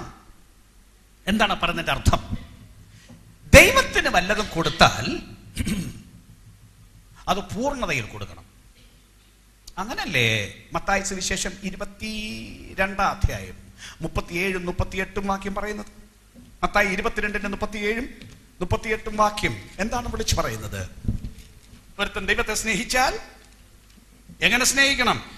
പൂർണ്ണ ഹൃദയത്തോടെ, പൂർണ്ണ ആത്മാവോടെ, പൂർണ്ണ മനസ്സോടും. അതേ ദൈവം കൊടുക്കുള്ളൂ. പകുതി ഹൃദയത്തോടെ, ബലമില്ലാതെ, ആരോഗ്യമില്ലാതെ ഒരുത്തൻ ദൈവത്തിന് വല്ലതും കൊടുത്താൽ ദൈവത്തിനത് ഇഷ്ടമല്ല. ദൈവത്തിന് കൊടുക്കുന്നോ മൊത്തം കൊടുക്കണം, പൂർണ്ണ ഹൃദയത്തോടെ കൊടുക്കണം. ഇവിടെ പറയാൻ നിന്റെ പ്രവൃത്തി എന്റെ ദൈവത്തിന്റെ സന്നിധിയിൽ പൂർണ്ണതയുള്ളതായി കണ്ടില്ല. ഒന്നുകിൽ ആ പ്രവൃത്തി കംപ്ലീറ്റ് അല്ല, പൂർണ്ണത, പ്രവൃത്തിയിൽ കംപ്ലീറ്റ്നെസ് ഇല്ല, അല്ലെങ്കിൽ അതിന്റെ പേർപ്പസ്, ഉദ്ദേശം കംപ്ലീറ്റ് അല്ല. 2 വാക്യം ഒന്ന് നോക്കാമോ? യിരെമ്യാ പ്രവചനം 48 അധ്യായത്തിന്റെ 10 വാക്യം. യഹോവയുടെ പ്രവൃത്തി ഉദാസീനതയോടെ ചെയ്യുന്നവൻ ശപിക്കപ്പെട്ടവൻ. യഹോവയുടെ പ്രവൃത്തി ഉദാസീനതയോടെ, നല്ല ഉത്സാഹമില്ലാതെ ചെയ്യുന്നവൻ, ഒരു മാതിരി ചെയ്യുന്നവൻ, അലസതയോടെ ചെയ്യുന്നവൻ ശപിക്കപ്പെട്ടവൻ. ദൈവത്തിന് പൂർണ്ണ ബലമില്ലാത്ത ഒരു വകയിൽ നിങ്ങളുടെ കയ്യിൽ നിന്ന് വേണ്ട. ആരോഗ്യം തന്നവൻ ദൈവമല്ലേ? കഴിവ് തന്നവൻ ദൈവമല്ലേ? ശബ്ദം തന്നവൻ ദൈവമല്ലേ? സകലവും നൽകിയവൻ ദൈവമല്ലേ? അപ്പൊ അതിന്റെ മുഴു ബലത്തോടെ വേണ്ടേ ദൈവത്തിന് കൊടുക്കാൻ. അല്ലാതെ കൊടുത്താൽ ദൈവത്തിനത് വെറുപ്പാണ്. എന്തെങ്കിലും നിങ്ങളുടെ കയ്യിൽ നിശ്ചയം വാങ്ങിച്ചോണ്ട് പോകാൻ തക്കവണ്ണം ദൈവം പാപ്പരല്ല. നിങ്ങളുടെ കയ്യിൽ ഒന്നും വാങ്ങി ദൈവത്തിന് ജീവിക്കേണ്ട കാര്യമില്ല. ദൈവത്തിന് വേണ്ടി ശുശ്രൂഷ ചെയ്യുക എന്നുള്ളത് പ്രിവിലേജ് ആണെന്നറിയണം, ഭയങ്കര പദവിയാണെന്നറിയാം. നിങ്ങൾക്ക് ദൈവത്തിന് വല്ലതും കൊടുക്കുക എന്ന് പറഞ്ഞാൽ എന്തൊരു അന്തസ്സാണെന്നറിയാമോ? ദൈവം ആരെയും നിർബന്ധിക്കുന്നില്ല. പക്ഷേ നിങ്ങൾക്ക് അഭിമാനമുണ്ടാകണമോ? ദൈവത്തിന് കൊടുക്കണം, ദൈവത്തെ സേവിക്കണം. അത് പൂർണ്ണ ഹൃദയത്തോടെ കൊടുക്കണം. അല്ലാതെ കൊടുക്കുന്നവനോട് ദൈവത്തിന് വെറുപ്പാണ്. മത്തായി 16 അധ്യായത്തിൽ 6 അധ്യായത്തിൽ 1 മുതൽ വാക്യങ്ങൾ എന്താ പറഞ്ഞറിയോ? കൊടുക്കുന്നത് തന്നെ വെളിപ്പെടുത്താൻ കൊടുത്താൽ ദൈവത്തിന് ഇഷ്ടമല്ല. ഇഷ്ടം പോലെ കൊടുക്കും, തന്റെ പേര് വരാൻ കൊടുക്കും, അത് ദൈവത്തിന് വെറുപ്പാണ്. ചിലർ ഉപവസിക്കും, താൻ ഉപവസിക്കുന്ന ആനാണെന്ന് ആളുകളെ കാണിക്കാൻ ഉപവസിക്കും. അതിന് പറയുന്ന പ്രതിഫലം നിനക്ക് കിട്ടിപ്പോയി. എന്ത് കിട്ടി? നീ മനുഷ്യര് കാണാനല്ലേ ഉപവസിച്ചത്, മനുഷ്യര് കണ്ടു, അതാ പ്രതിഫലം. മനുഷ്യർ കാണാൻ വേണ്ടി കൊടുക്കും. ഞാൻ വലിയ ദാനധർമ്മക്കാരനാണെന്ന് അറിയാൻ. പ്രതിഫലം കിട്ടിപ്പോയി എന്ന് പറഞ്ഞാൽ കാണാൻ വേണ്ടി കൊടുത്തു, മനുഷ്യർ കണ്ടു, അത്രേ ഉള്ളൂ. ദൈവത്തിൽ നിന്ന് ഒരു വകയും കിട്ടാനില്ല, ഇവിടെയും കിട്ടാനില്ല, വരാനുള്ള ലോകത്തിലും കിട്ടാനില്ല. കണ്ടേ? പർപ്പസ്, ഉദ്ദേശം ശുദ്ധമായിരിക്കണം, പ്രവൃത്തി പൂർണ്ണതയുള്ളതായിരിക്കണം. ഇവരോട് പറയാൻ നിന്റെ പ്രവൃത്തി എന്റെ ദൈവത്തിന്റെ സന്നിധിയിൽ പൂർണ്ണതയുള്ളതായി കണ്ടില്ല. അടുത്ത് ആകയാൽ നീ പ്രാപിക്കുകയും കേൾക്കുകയും ചെയ്തത് എങ്ങനെയെന്ന് ഓർത്ത് അത് കാത്തുകൊള്ളുകയും മാനസാന്തരപ്പെടുകയും ചെയ്യുക. പുതിയതായിട്ടൊന്നും ഉപദേശിക്കാനില്ല. ഇത്രയും നാൾ കേട്ടില്ലേ? കേട്ടത് എന്താണെന്ന് ഓർത്ത് അത് കാത്ത് മാനസാന്തരപ്പെടണം. പുതിയ ദൂതൊന്നും പറയില്ലെന്ന് അവരോട്. പണ്ട് പറഞ്ഞതെല്ലാം കൂടെ ഒന്നുകൂടെ ഓർക്കണമെന്ന് കുത്തിയിരുന്ന് ആലോചിക്കണം. ഓടി നടക്കണ്ട, പോയി 2 ദിവസം ഇരുന്ന് വെച്ച് എന്താ വചനത്തിൽ കേട്ടതെന്ന് ഓർക്ക്. കേട്ടത് ഇതുവരെ അനുഭവിക്കാത്തത് എന്താണെന്ന് ആലോചിക്കൂ. എന്നിട്ട് അവിടെ ഇരുന്ന് തിരുത്തി വെച്ച് ജീവിതം തിരുത്തി മാനസാന്തരപ്പെട്ടിട്ട് എഴുന്നേറ്റ് വരാൻ. മാനസാന്തരം എന്നുള്ളത് പുതിയ ആളുകൾക്ക് വേണ്ടിയുള്ള മാത്രമുള്ള വാക്കല്ല. മാനസാന്തരം means change your mind, change your attitude. ഏത് സമയത്തും മാനസാന്തരം വേണം. എവിടെ തെറ്റ് വന്നാലും തിരുത്തണം. അതിന്റെ പേരാണ് മാനസാന്തരം. ഓക്കെ. നീ ഉണരാതിരുന്നാൽ ഞാൻ കള്ളനെ പോലെ വരും, അപ്രതീക്ഷിതമായി വരും. അല്ലാതെ യേശു കള്ളനാണെന്നല്ല എന്റെ അർത്ഥം. കള്ളൻ ആരും അറിയാത്ത സമയത്ത് അപ്രതീക്ഷിതമായിട്ടാണ് വരുന്നത്. അതുകൊണ്ട് ഞാൻ കള്ളനെ പോലെ വരും. ദെൻ ഏത് നാഴികയ്ക്ക് നിന്റെ മേൽ വരുമെന്ന് നീ അറിയില്ല. ന്യായവിധിക്ക് വേണ്ടി കയറി വന്നോളെന്ന് അങ്ങനെ ഉറങ്ങിയിരുന്നാൽ. അല്ലാതെ അവസാനത്തെ വരവും അപ്രതീക്ഷിതമായി തന്നെ. ബാക്കി എങ്കിലും ഉടുപ്പ് മലിനമാകാത്ത കുറെ പേർ സർദീസിൽ നിനക്കുണ്ട്. സ്തോത്രം. ഉടുപ്പ് മലിനമാകാത്ത കുറെ പേർ അവിടെ ഉണ്ട്. എന്താണ് ഈ ഉടുപ്പ് മലിനമാകാത്തവർ എന്ന് പറഞ്ഞാൽ? അവരുടെ ജീവിതം കാത്തുകൊള്ളുന്നവരെ കുറിച്ചാണ് പറയുന്നത്. ഇനി സഭാപ്രസംഗിയിൽ 9-ാം അധ്യായം 8-ാം വാക്യം. നിന്റെ വസ്ത്രം എല്ലായ്പ്പോഴും വെള്ളയായിരിക്കട്ടെ, നിന്റെ തലയിൽ എണ്ണ കുറയാതെ. ഭയങ്കര ഒരു പ്രബോധനമാണ്. വെളിപ്പാട് പുസ്തകം 22-ാം അധ്യായം 14-ാം വാക്യം. വെളിപ്പാട് പുസ്തകം 22:14. ജീവന്റെ വൃക്ഷത്തിൽ തങ്ങൾക്ക് അധികാരം ഉണ്ടാകേണ്ടതിനും ഗോപുരങ്ങളിൽ കൂടി നഗരത്തിൽ കടക്കേണ്ടതിനും തങ്ങളുടെ വസ്ത്രം അലക്കുന്നവർ ഭാഗ്യവാന്മാർ. വസ്ത്രം അലക്കുന്നവർ ഭാഗ്യവാന്മാർ. ഇവിടുത്തെ ഉടുപ്പും കൊണ്ടല്ല അവിടെ പോകുന്നത്. ഇവിടുത്തെ എന്നാ ഉടുപ്പിട്ടാലും അങ്ങോട്ട് കൊണ്ടുപോയില്ല. അവിടെ ഉടുപ്പിന്റെ ആവശ്യമില്ല. അവിടുത്തെ സംവിധാനം വേറെയാണ്. അപ്പൊ ഉടുപ്പ് ഇവിടുത്തെ ഉടുപ്പലക്കാനല്ല പറയുന്നത്. ഇവിടുത്തെ ഉടുപ്പ് അലക്കി സൂക്ഷിക്കണം. എന്നാൽ ജീവിതം വസ്ത്രം പോലെയാണ്. അതാണ് എഫേസ് ലേഖനം പറയുന്നത്. എന്താണ്? അവനവളെ വചനത്തോടുകൂടിയ ജലസ്നാനത്താൽ വെടിപ്പാക്കി കറ ചുളുക്കം മുതലായതൊന്നുമില്ലാതെ സഭയെ ശുദ്ധയും നിഷ്കളങ്കയുമായി. വസ്ത്രത്തിന്റെ കാര്യമല്ലേ കറ ചുളുക്കം. കറ പുരണ്ട തുണി നിങ്ങൾ ഉടുക്കുവോ? ഇല്ലല്ലോ. തുണി നല്ല പോലെ അലക്കിയതാണെങ്കിലും തേക്കാതെ നിങ്ങൾ ഉടുക്കുവോ? ഇല്ലല്ലോ. കണ്ടില്ലേ? ഇറങ്ങി നടക്കുമ്പോ മനുഷ്യന്റെ മുമ്പിൽ അന്തസ് വേണ്ടേ? ഒരുമാതിരി ചുരുണ്ട തുണിയിട്ടുകൊണ്ട് നടന്നാൽ നിങ്ങളെ കുറിച്ച് മനുഷ്യരെന്തോ പറയും? അവിടെ നിങ്ങൾ ആരും ഈവൻ നല്ല ഒന്നാന്തരം പോളിയാസ്റ്റർ പോലും നിങ്ങൾ തേച്ചല്ലേ കൊണ്ട് നടക്കുന്നത്. കാരണം നിങ്ങൾക്കൊരു പബ്ലിക് അപ്പിയറൻസ് നന്നായിരിക്കണം. അതേത് മനുഷ്യൻ നിർബന്ധമാണ്. അങ്ങനെങ്കിൽ ദൈവജനത്തിന്റെ പബ്ലിക് അപ്പിയറൻസ് നന്നായിരിക്കണം. കറ ചുളുക്കം മുതലായത് ജീവിതത്തിൽ. പിന്നെ കറ ചുളുക്കം മുതലായത് ഒന്നുമില്ല. സഭയെ ശുദ്ധയും നിഷ്കളങ്കയുമാണ്. അകത്ത് ഓപ്പറേറ്റ് ചെയ്ത് നോക്കിയാൽ എല്ലാം ശുദ്ധമായിരിക്കണം. അകവും ശുദ്ധമാകണം, പുറവും ശുദ്ധമാകണം. അപ്പൊ അങ്ങനെ ഉടുപ്പ് മലിനമാകാത്ത കുറെ പേർ അവിടെ ഉണ്ട്. ജീവിതം കാത്തുകൊള്ളുന്ന കുറെ പേർ ഉണ്ട്. ലിസൺ, ഈവൻ ഈ ഉടുപ്പ് അഴുക്കാണെങ്കിൽ പോലും പിശാച് വഴക്കിന് വരും. അറിയാം. അയാൾ എന്തെല്ലാം കുറ്റം കണ്ടുപിടിക്കാൻ നടക്കുമെന്നറിയാം. പണ്ടേ ഒരു മഹാപുരോഹിതനിട്ട് ഉടുപ്പ് തലേദിവസം ഇട്ട് ഉടുപ്പായിരുന്നു. ഞാൻ ഇപ്പോഴത്തെ ഭാഷയ്ക്ക് അങ്ങ് പറയുക. അപ്പൊ പിശാച് വഴക്കിന് വന്നു. ദൈവത്തിന്റെ പോയി പറഞ്ഞു, നോക്കിക്കേ ഇവ ഇന്നലെ ഇട്ട് ഉടുപ്പം കൊണ്ടാ വന്നിരിക്കുന്നതെന്ന്. കേട്ടില്ലേ? സെക്രിയ പ്രവചനം 3-ാം അധ്യായം 4-ാം വാക്യം. മഹാപുരോഹിതനായ യോശുവ മുഷിഞ്ഞ വസ്ത്രവും കൊണ്ട് നിൽക്കുന്നത്. അങ്ങനെ അവിടുത്തെ വാക്ക് ഞാനാ പറഞ്ഞു, ഇന്നത്തെ ഭാഷയ്ക്ക് പറഞ്ഞ് ഇന്നലെ ഇട്ടത് ഇച്ചിരി മുഷിഞ്ഞതാ. അതുകൊണ്ട് നിന്നപ്പോ പിശാച് അതിന് കുറ്റം പറയാൻ വന്നു. കണ്ടില്ലേ മഹാപുരോഹിതൻ ഇട്ടിരിക്കുന്ന ഉടുപ്പേൽ അഴുക്കുന്നു. അപ്പൊ ഇവിടുത്തെ ഉടുപ്പിന്റെ കാര്യം പോലും കുറ്റം പറയാനായിട്ട് നടക്കും. അപ്പൊ പിന്നെ ജീവിതത്തിൽ കുറ്റം ഉണ്ടെങ്കിൽ വിടുമോ വല്ലത്തിനെയും? അതുകൊണ്ട് ഇവിടെ പറയുന്നു, എങ്കിലും ഉടുപ്പ് മലിനമാകാത്ത കുറെ പേർ എനിക്കവിടെ ഉണ്ട്. ബാക്കി അവർ യോഗ്യന്മാരാകയാൽ വെള്ള ധരിച്ചുകൊണ്ട് എന്നോട് കൂടെ നടക്കും. വെള്ള ധരിച്ചും കൊണ്ട് നടക്കും. അടുത്തത്, ജയിക്കുന്നവൻ വെള്ള ഉടുപ്പ് ധരിക്കും. ജയിക്കുന്നവന് വെള്ള ഉടുപ്പ് കൊടുക്കും. അവിടുത്തെ വാക്തത്വം അതാണ്, ജയിക്കുന്നവൻ വെള്ള ഉടുപ്പ് കൊടുക്കും. വെള്ള ഉടുപ്പ് ഉത്സവത്വത്തെ കാണിക്കുന്നതാണ്. ചില സ്പെഷ്യൽ ഒക്കേഷൻസിലല്ലേ ആളുകൾ അങ്ങനെ വെള്ളയൊക്കെ ഇട്ട് നടക്കുന്നത്, അല്ലാത്തപ്പോഴേ കളറൊക്കെ ഇട്ട് നടക്കില്ലേ? എങ്കിലും ചില സ്പെഷ്യൽ ഒക്കേഷൻസിൽ അങ്ങനെ മൊത്തം വെള്ളയിട്ട് നടക്കുന്നത് പോലെ ഇവർക്ക് ഭയങ്കര ഉത്സവത്വം. ജയിക്കുന്നവന് ഭയങ്കര ഉത്സവം വരാൻ പോകുന്നു, സ്പെഷ്യൽ ഡേയ്സ് വരാൻ പോകുന്നു. അവരുടെ കാലം മുഴുവൻ സ്പെഷ്യൽ. ജയിക്കുന്നവൻ വെള്ള ഉടുപ്പ് ധരിക്കും. പിന്നെ അവന്റെ പേർ ഞാൻ ജീവപുസ്തകത്തിൽ നിന്ന് മായ്ച്ചു കളയാതെ എന്റെ പിതാവിന്റെ സന്നിധിയിലും അവന്റെ ദൂതന്മാരുടെ മുൻപിലും അവന്റെ പേർ ഏറ്റു പറയും. അവരുടെ പേര് ജീവപുസ്തകത്തിൽ നിന്ന് മായ്ച്ചു കളയാതെ ഏറ്റു പറയുന്ന. ഞാനിപ്പോ ആ വാക്ക് അധികം വിശദീകരിക്കുന്നില്ല, കാരണം ഈ പേര് കാര്യമായിട്ട് പിന്നൊരിടത്ത് വരുന്നുണ്ട്. ജീവപുസ്തകം എന്നത് അത് വരുമ്പോ ഇച്ചിരി പറയാം. അത് ഇച്ചിരി പറഞ്ഞെങ്കിലേ അതിൻ്റെ ആ സിമ്പിൾ ഫോം വരുള്ളൂ. അതുകൊണ്ട് അന്നേരം പറയാതെ. ഏതായാലും ജീവപുസ്തകത്തിൽ നിന്ന് അവരുടെ പേര് മായ്ച്ചു കളയാതെ അവരുടെ പേര് ആ ദിവസം അവിടെ ഏറ്റു പറയും. അപ്പൊ ആരുടെയൊക്കെ ഇത് നിൽക്കാത്തവന്റെ മായ്ച്ചു കളയുന്നതിനകത്തുണ്ടല്ലോ, അതല്ലേ അതിന്റെ ഇംപ്ലിക്കേഷൻ അല്ലേ? ദൈവം ഭാഗം നേരെ നിന്നില്ലെങ്കിൽ മായ്ച്ചു കളയും. എന്നും അങ്ങ് ചെല്ലുമെന്നും പറഞ്ഞൊന്നും ഇരിക്കരുത്. കൃപയിൽ ഇറങ്ങിയെങ്കിൽ കൃപയിൽ തന്നെ നിൽക്കണം. കാത്തുകൊള്ളണം വിശ്വാസം, ജീവിതം കാത്തുകൊള്ളണം. ഇല്ലെങ്കിൽ ഓടി അങ്ങ് ചെല്ലത്തില്ല, വഴിക്ക് പട്ടുപോകും.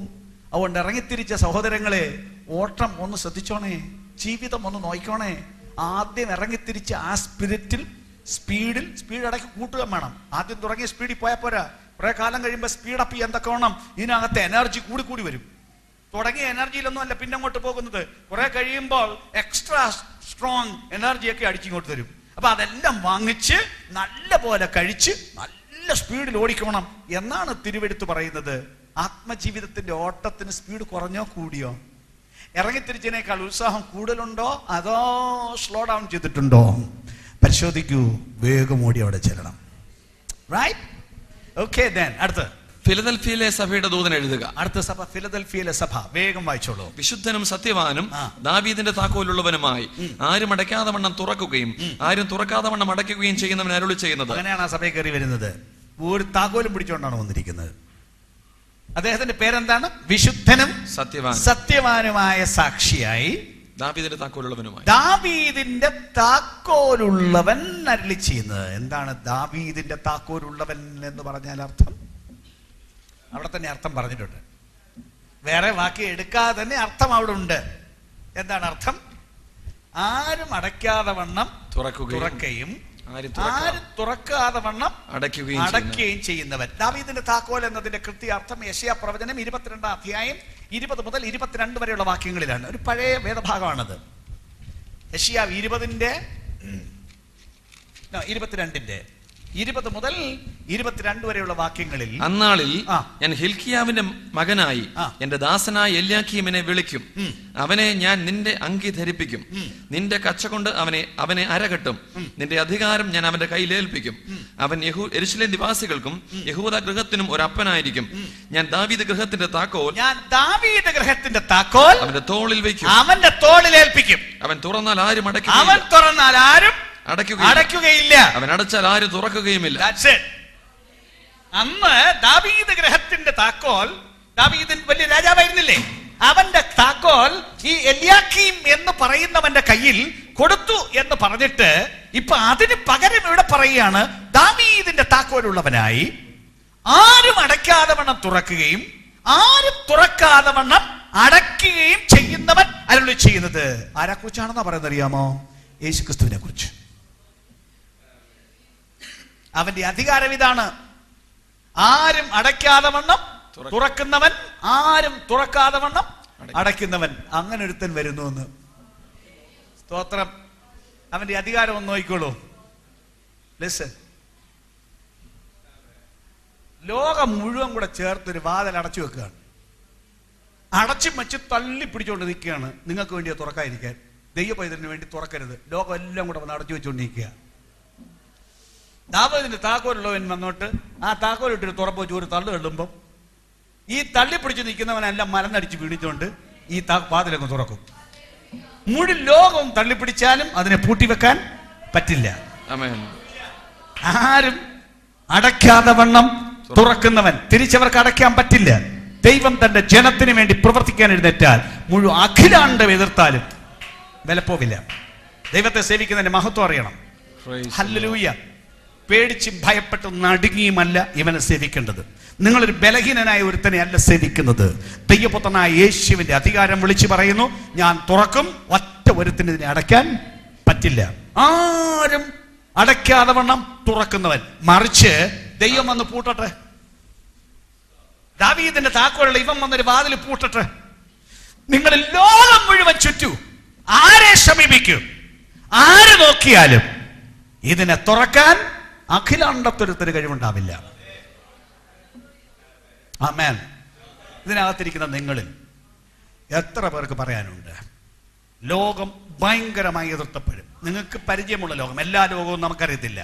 നിങ്ങൾക്കറിയാവുന്ന ലോകം നിങ്ങൾ അവസാനിക്കുമെന്ന് പറഞ്ഞെടുത്ത്, ഇത് നിന്റെ അന്ത്യമെന്ന് പറഞ്ഞെടുത്ത്, അത്ഭുതകരമായി ദൈവപ്രവർത്തിയാൽ നിലനിന്ന നിങ്ങളിൽ എത്ര പേരുണ്ട്?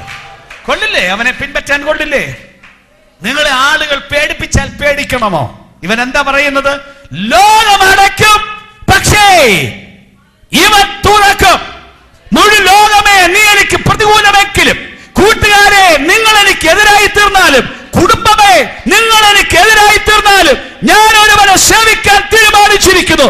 ആരുടെയും അധികാരം നോക്കി നിൽക്കാതെ പരമാധികാരത്തിൽ വഴി തുറക്കാൻ കഴിവുള്ളവനെ, വാതിൽ തുറക്കാൻ കഴിവുള്ളവൻ അവൻ അരുളി ചെയ്ത് വിളിച്ചു പറയുന്നു, ധൈര്യമായി എന്റെ കൂടെ വാ. ഒരു സെക്കൻഡ് നേരം പേടിച്ചിരിക്കരുതെന്നേ. സൈന്യസമേതനായ രാജാവ്, ജയിക്കുന്ന രാജാവ് കൂടെ വിളിച്ചിട്ട് പറയാം, ഫോളോ മീ. വിളിച്ചു പറഞ്ഞ ശബ്ദം കേൾക്കാമോ? ഫോളോ മീ എന്ന ശബ്ദം. റൈറ്റ്. ആ പിൻപറ്റലിന് ഒരു ശക്തി പകരാൻ, ഒരു ബൂസ്റ്റ് തരാൻ ഇന്ന് രാത്രി വചനം വിളിച്ചു പറയുന്നു, ദാവീദിന്റെ താക്കോലുള്ളവനായി ആരും അടയ്ക്കാതെ തുറക്കുന്നവൻ. Hallelujah, hallelujah. ആരും തുറക്കാതെ വണ്ണം അടയ്ക്കുന്നവൻ. അത് എതിരാളികൾക്കാ, തന്റെ ജനത്തിനല്ല. തന്നെ എതിർക്കുന്നവർക്ക്, തന്റെ ജനത്തെ മുടിക്കാൻ നിൽക്കുന്നവർക്ക്, അവരെ നോക്കിയാൽ ഇവനെ തൊടാൻ പറ്റാതെ വണ്ണം വാതിൽ അടച്ച് അതിനകത്ത് പൂട്ടി ദൈവത്തിന്റെ സുരക്ഷിതത്വത്തിന്റെ മണ്ഡലത്തിലാക്കി കഴിഞ്ഞാൽ മുഴുവൻ ലോകം ക്ഷമിച്ചാലും നിന്നെ തൊടാൻ പറ്റാതെ വണ്ണം സൂക്ഷിക്കുന്ന ദൈവകൃപയുടെ വ്യാപാര നിമിത്തം ധൈര്യമായി വിളിച്ചു പറയുകയാണ്. ആത്മജീവനത്തെ കുറിച്ച് ശരിയായ കാഴ്ചപ്പാടിലേക്ക് വരൂ. ആരുടെയും ധാരണകളുടെ വെളിച്ചത്തിലല്ല, അത്യുന്നത സ്വർഗത്തിലെ അരുളപ്പാടിന്റെ വെളിച്ചത്തിൽ പുറകെ പോകൂ. ഞാൻ നിന്റെ പ്രവൃത്തി അറിയുന്നു. ഇതാ ഞാൻ നിന്റെ മുൻപിൽ ഒരു വാതിൽ തുറന്നു വെച്ചിരിക്കുന്നു, അത് ആർക്കും അടച്ചുകൂടാ. കണ്ടില്ലേ? സ്തോത്രം. നിനക്ക് ഞാനൊരു വാതിൽ തുറന്നു വെച്ചിരിക്കുന്നു, ദൈവം തുറന്നു വെച്ചിരിക്കുന്നു, അതാർക്കും അടച്ചുകൂടാ. പ്രവർത്തനത്തിനൊരു വാതിൽ, ജീവിതത്തിനൊരു വാതിൽ, നീ കണ്ടിട്ടില്ലാത്ത വഴികൾ, അസാധ്യമെന്ന് നിങ്ങൾ പറഞ്ഞ ചിലതില്ലേ? ഇല്ലേ? എങ്കിലും നീ ഉള്ളം തുറന്ന് പ്രാർത്ഥിച്ച ചിലതില്ലേ? ദൈവം പറയുന്നു, ഞാനൊരു വഴി തുറന്നിരിക്കുന്നു, പക്ഷെ അടയ്ക്കാൻ ആർക്കും കഴിയില്ല. അതിലേക്ക് പ്രവേശിക്കാനുള്ള ഒരു വിളി അത്യുന്നത സ്വർഗത്തിൽ നിന്ന് വരികയാണ്. ഒരു വാഗ്ദത്തമാണത്. നിന്റെ മുമ്പിൽ ഞാനൊരു വാതിൽ തുറന്നു വെച്ചിരിക്കുന്നു, അതാർക്കും അടച്ചുകൂടാ. ഭൂമിയിൽ അവർക്ക് സ്വാധീനങ്ങൾ ഉണ്ടായിരിക്കും, അവർക്ക് രാഷ്ട്രീയ സ്വാധീനങ്ങൾ ഉണ്ടായിരിക്കും, അവർക്ക് സാമൂഹ്യമായ ഇൻഫ്ലുവൻസസ് ഉണ്ടായിരിക്കും, എല്ലാം ഉണ്ടായിരിക്കും. നിനക്ക് ആരുമുണ്ടാവില്ല. നിന്നെ സപ്പോർട്ട് ചെയ്യാൻ രാഷ്ട്രീയക്കാർ കണ്ടെന്ന് വരില്ല, നിന്നെ പിന്തുണയ്ക്കാൻ കൂടിയവർ കണ്ടുവെന്ന് വരില്ല. ഒരു മനുഷ്യരും തിരിഞ്ഞു നോക്കാതെ ഒറ്റപ്പെട്ടവനായി വിശ്വാസ ജീവിതത്തിന് വേണ്ടി നിൽക്കുന്ന മണ്ഡലമാണെങ്കിലും ഈ വചനം വിളിച്ചു പറയുന്നു, ഞാൻ ഒരു വാതിൽ തുറന്നു വെച്ചിരിക്കുന്നു, ഞാൻ തുറന്നിരിക്കുന്നു, അത് അടയ്ക്കാൻ ആർക്കും കഴിയില്ല. ഏറ്റെടുത്ത് സ്തോത്രം ചെയ്ത് വിളിച്ചു പറ, അത് സംഭവിക്കും, അത് സംഭവിക്കും, അത് സംഭവിക്കും. അതിനെ തടയാൻ മുഴു ലോകമേ നിനക്ക് കഴിയില്ല, പാതാളമേ നിനക്ക് കഴിയില്ല. രാഷ്ട്രീയക്കാരുടെ പിന്തുണയില്ലാതെ, സാമൂഹ്യക്കാരുടെ പിന്തുണയില്ലാതെ, പണക്കാരന്റെ പിന്തുണയില്ലാതെ ഞാൻ ജീവിക്കും, ജീവിക്കും.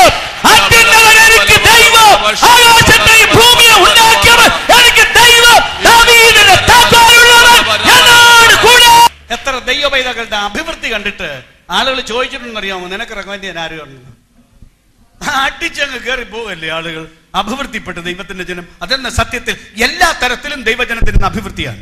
സാമ്പത്തികമായ അഭിവൃദ്ധിയാണ്, ജോലിയിൽ അഭിവൃദ്ധിയാണ്. കൈകൊടുത്തിട്ടല്ല, പിന്തുണയ്ക്കാൻ ഡിപ്പാർട്ട്മെന്റിൽ വേറെ ആളുണ്ടായിട്ടല്ല.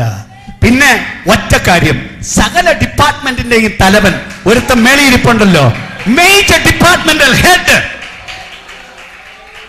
അവിടുത്തെ ഇന്റർഫിയറൻസ് നേരിട്ട് വന്ന് വീഴുന്നതിനാൽ, അവിടുത്തെ ഇന്റർവെൻഷൻ ഇടയ്ക്ക് വന്ന് കയറുന്നതിനാൽ അതിനെ തടയാൻ കഴിയാതെ വണ്ണം അത് നടപ്പാക്കേണ്ടി വരുന്ന സ്ഥിതി ഭൂമിയിൽ ഉണ്ടെന്നേ ഈ വചനം അതുപോലെ വിശ്വസിക്കാൻ തയ്യാറുണ്ടോ? ഞാൻ ഒരു വാതിൽ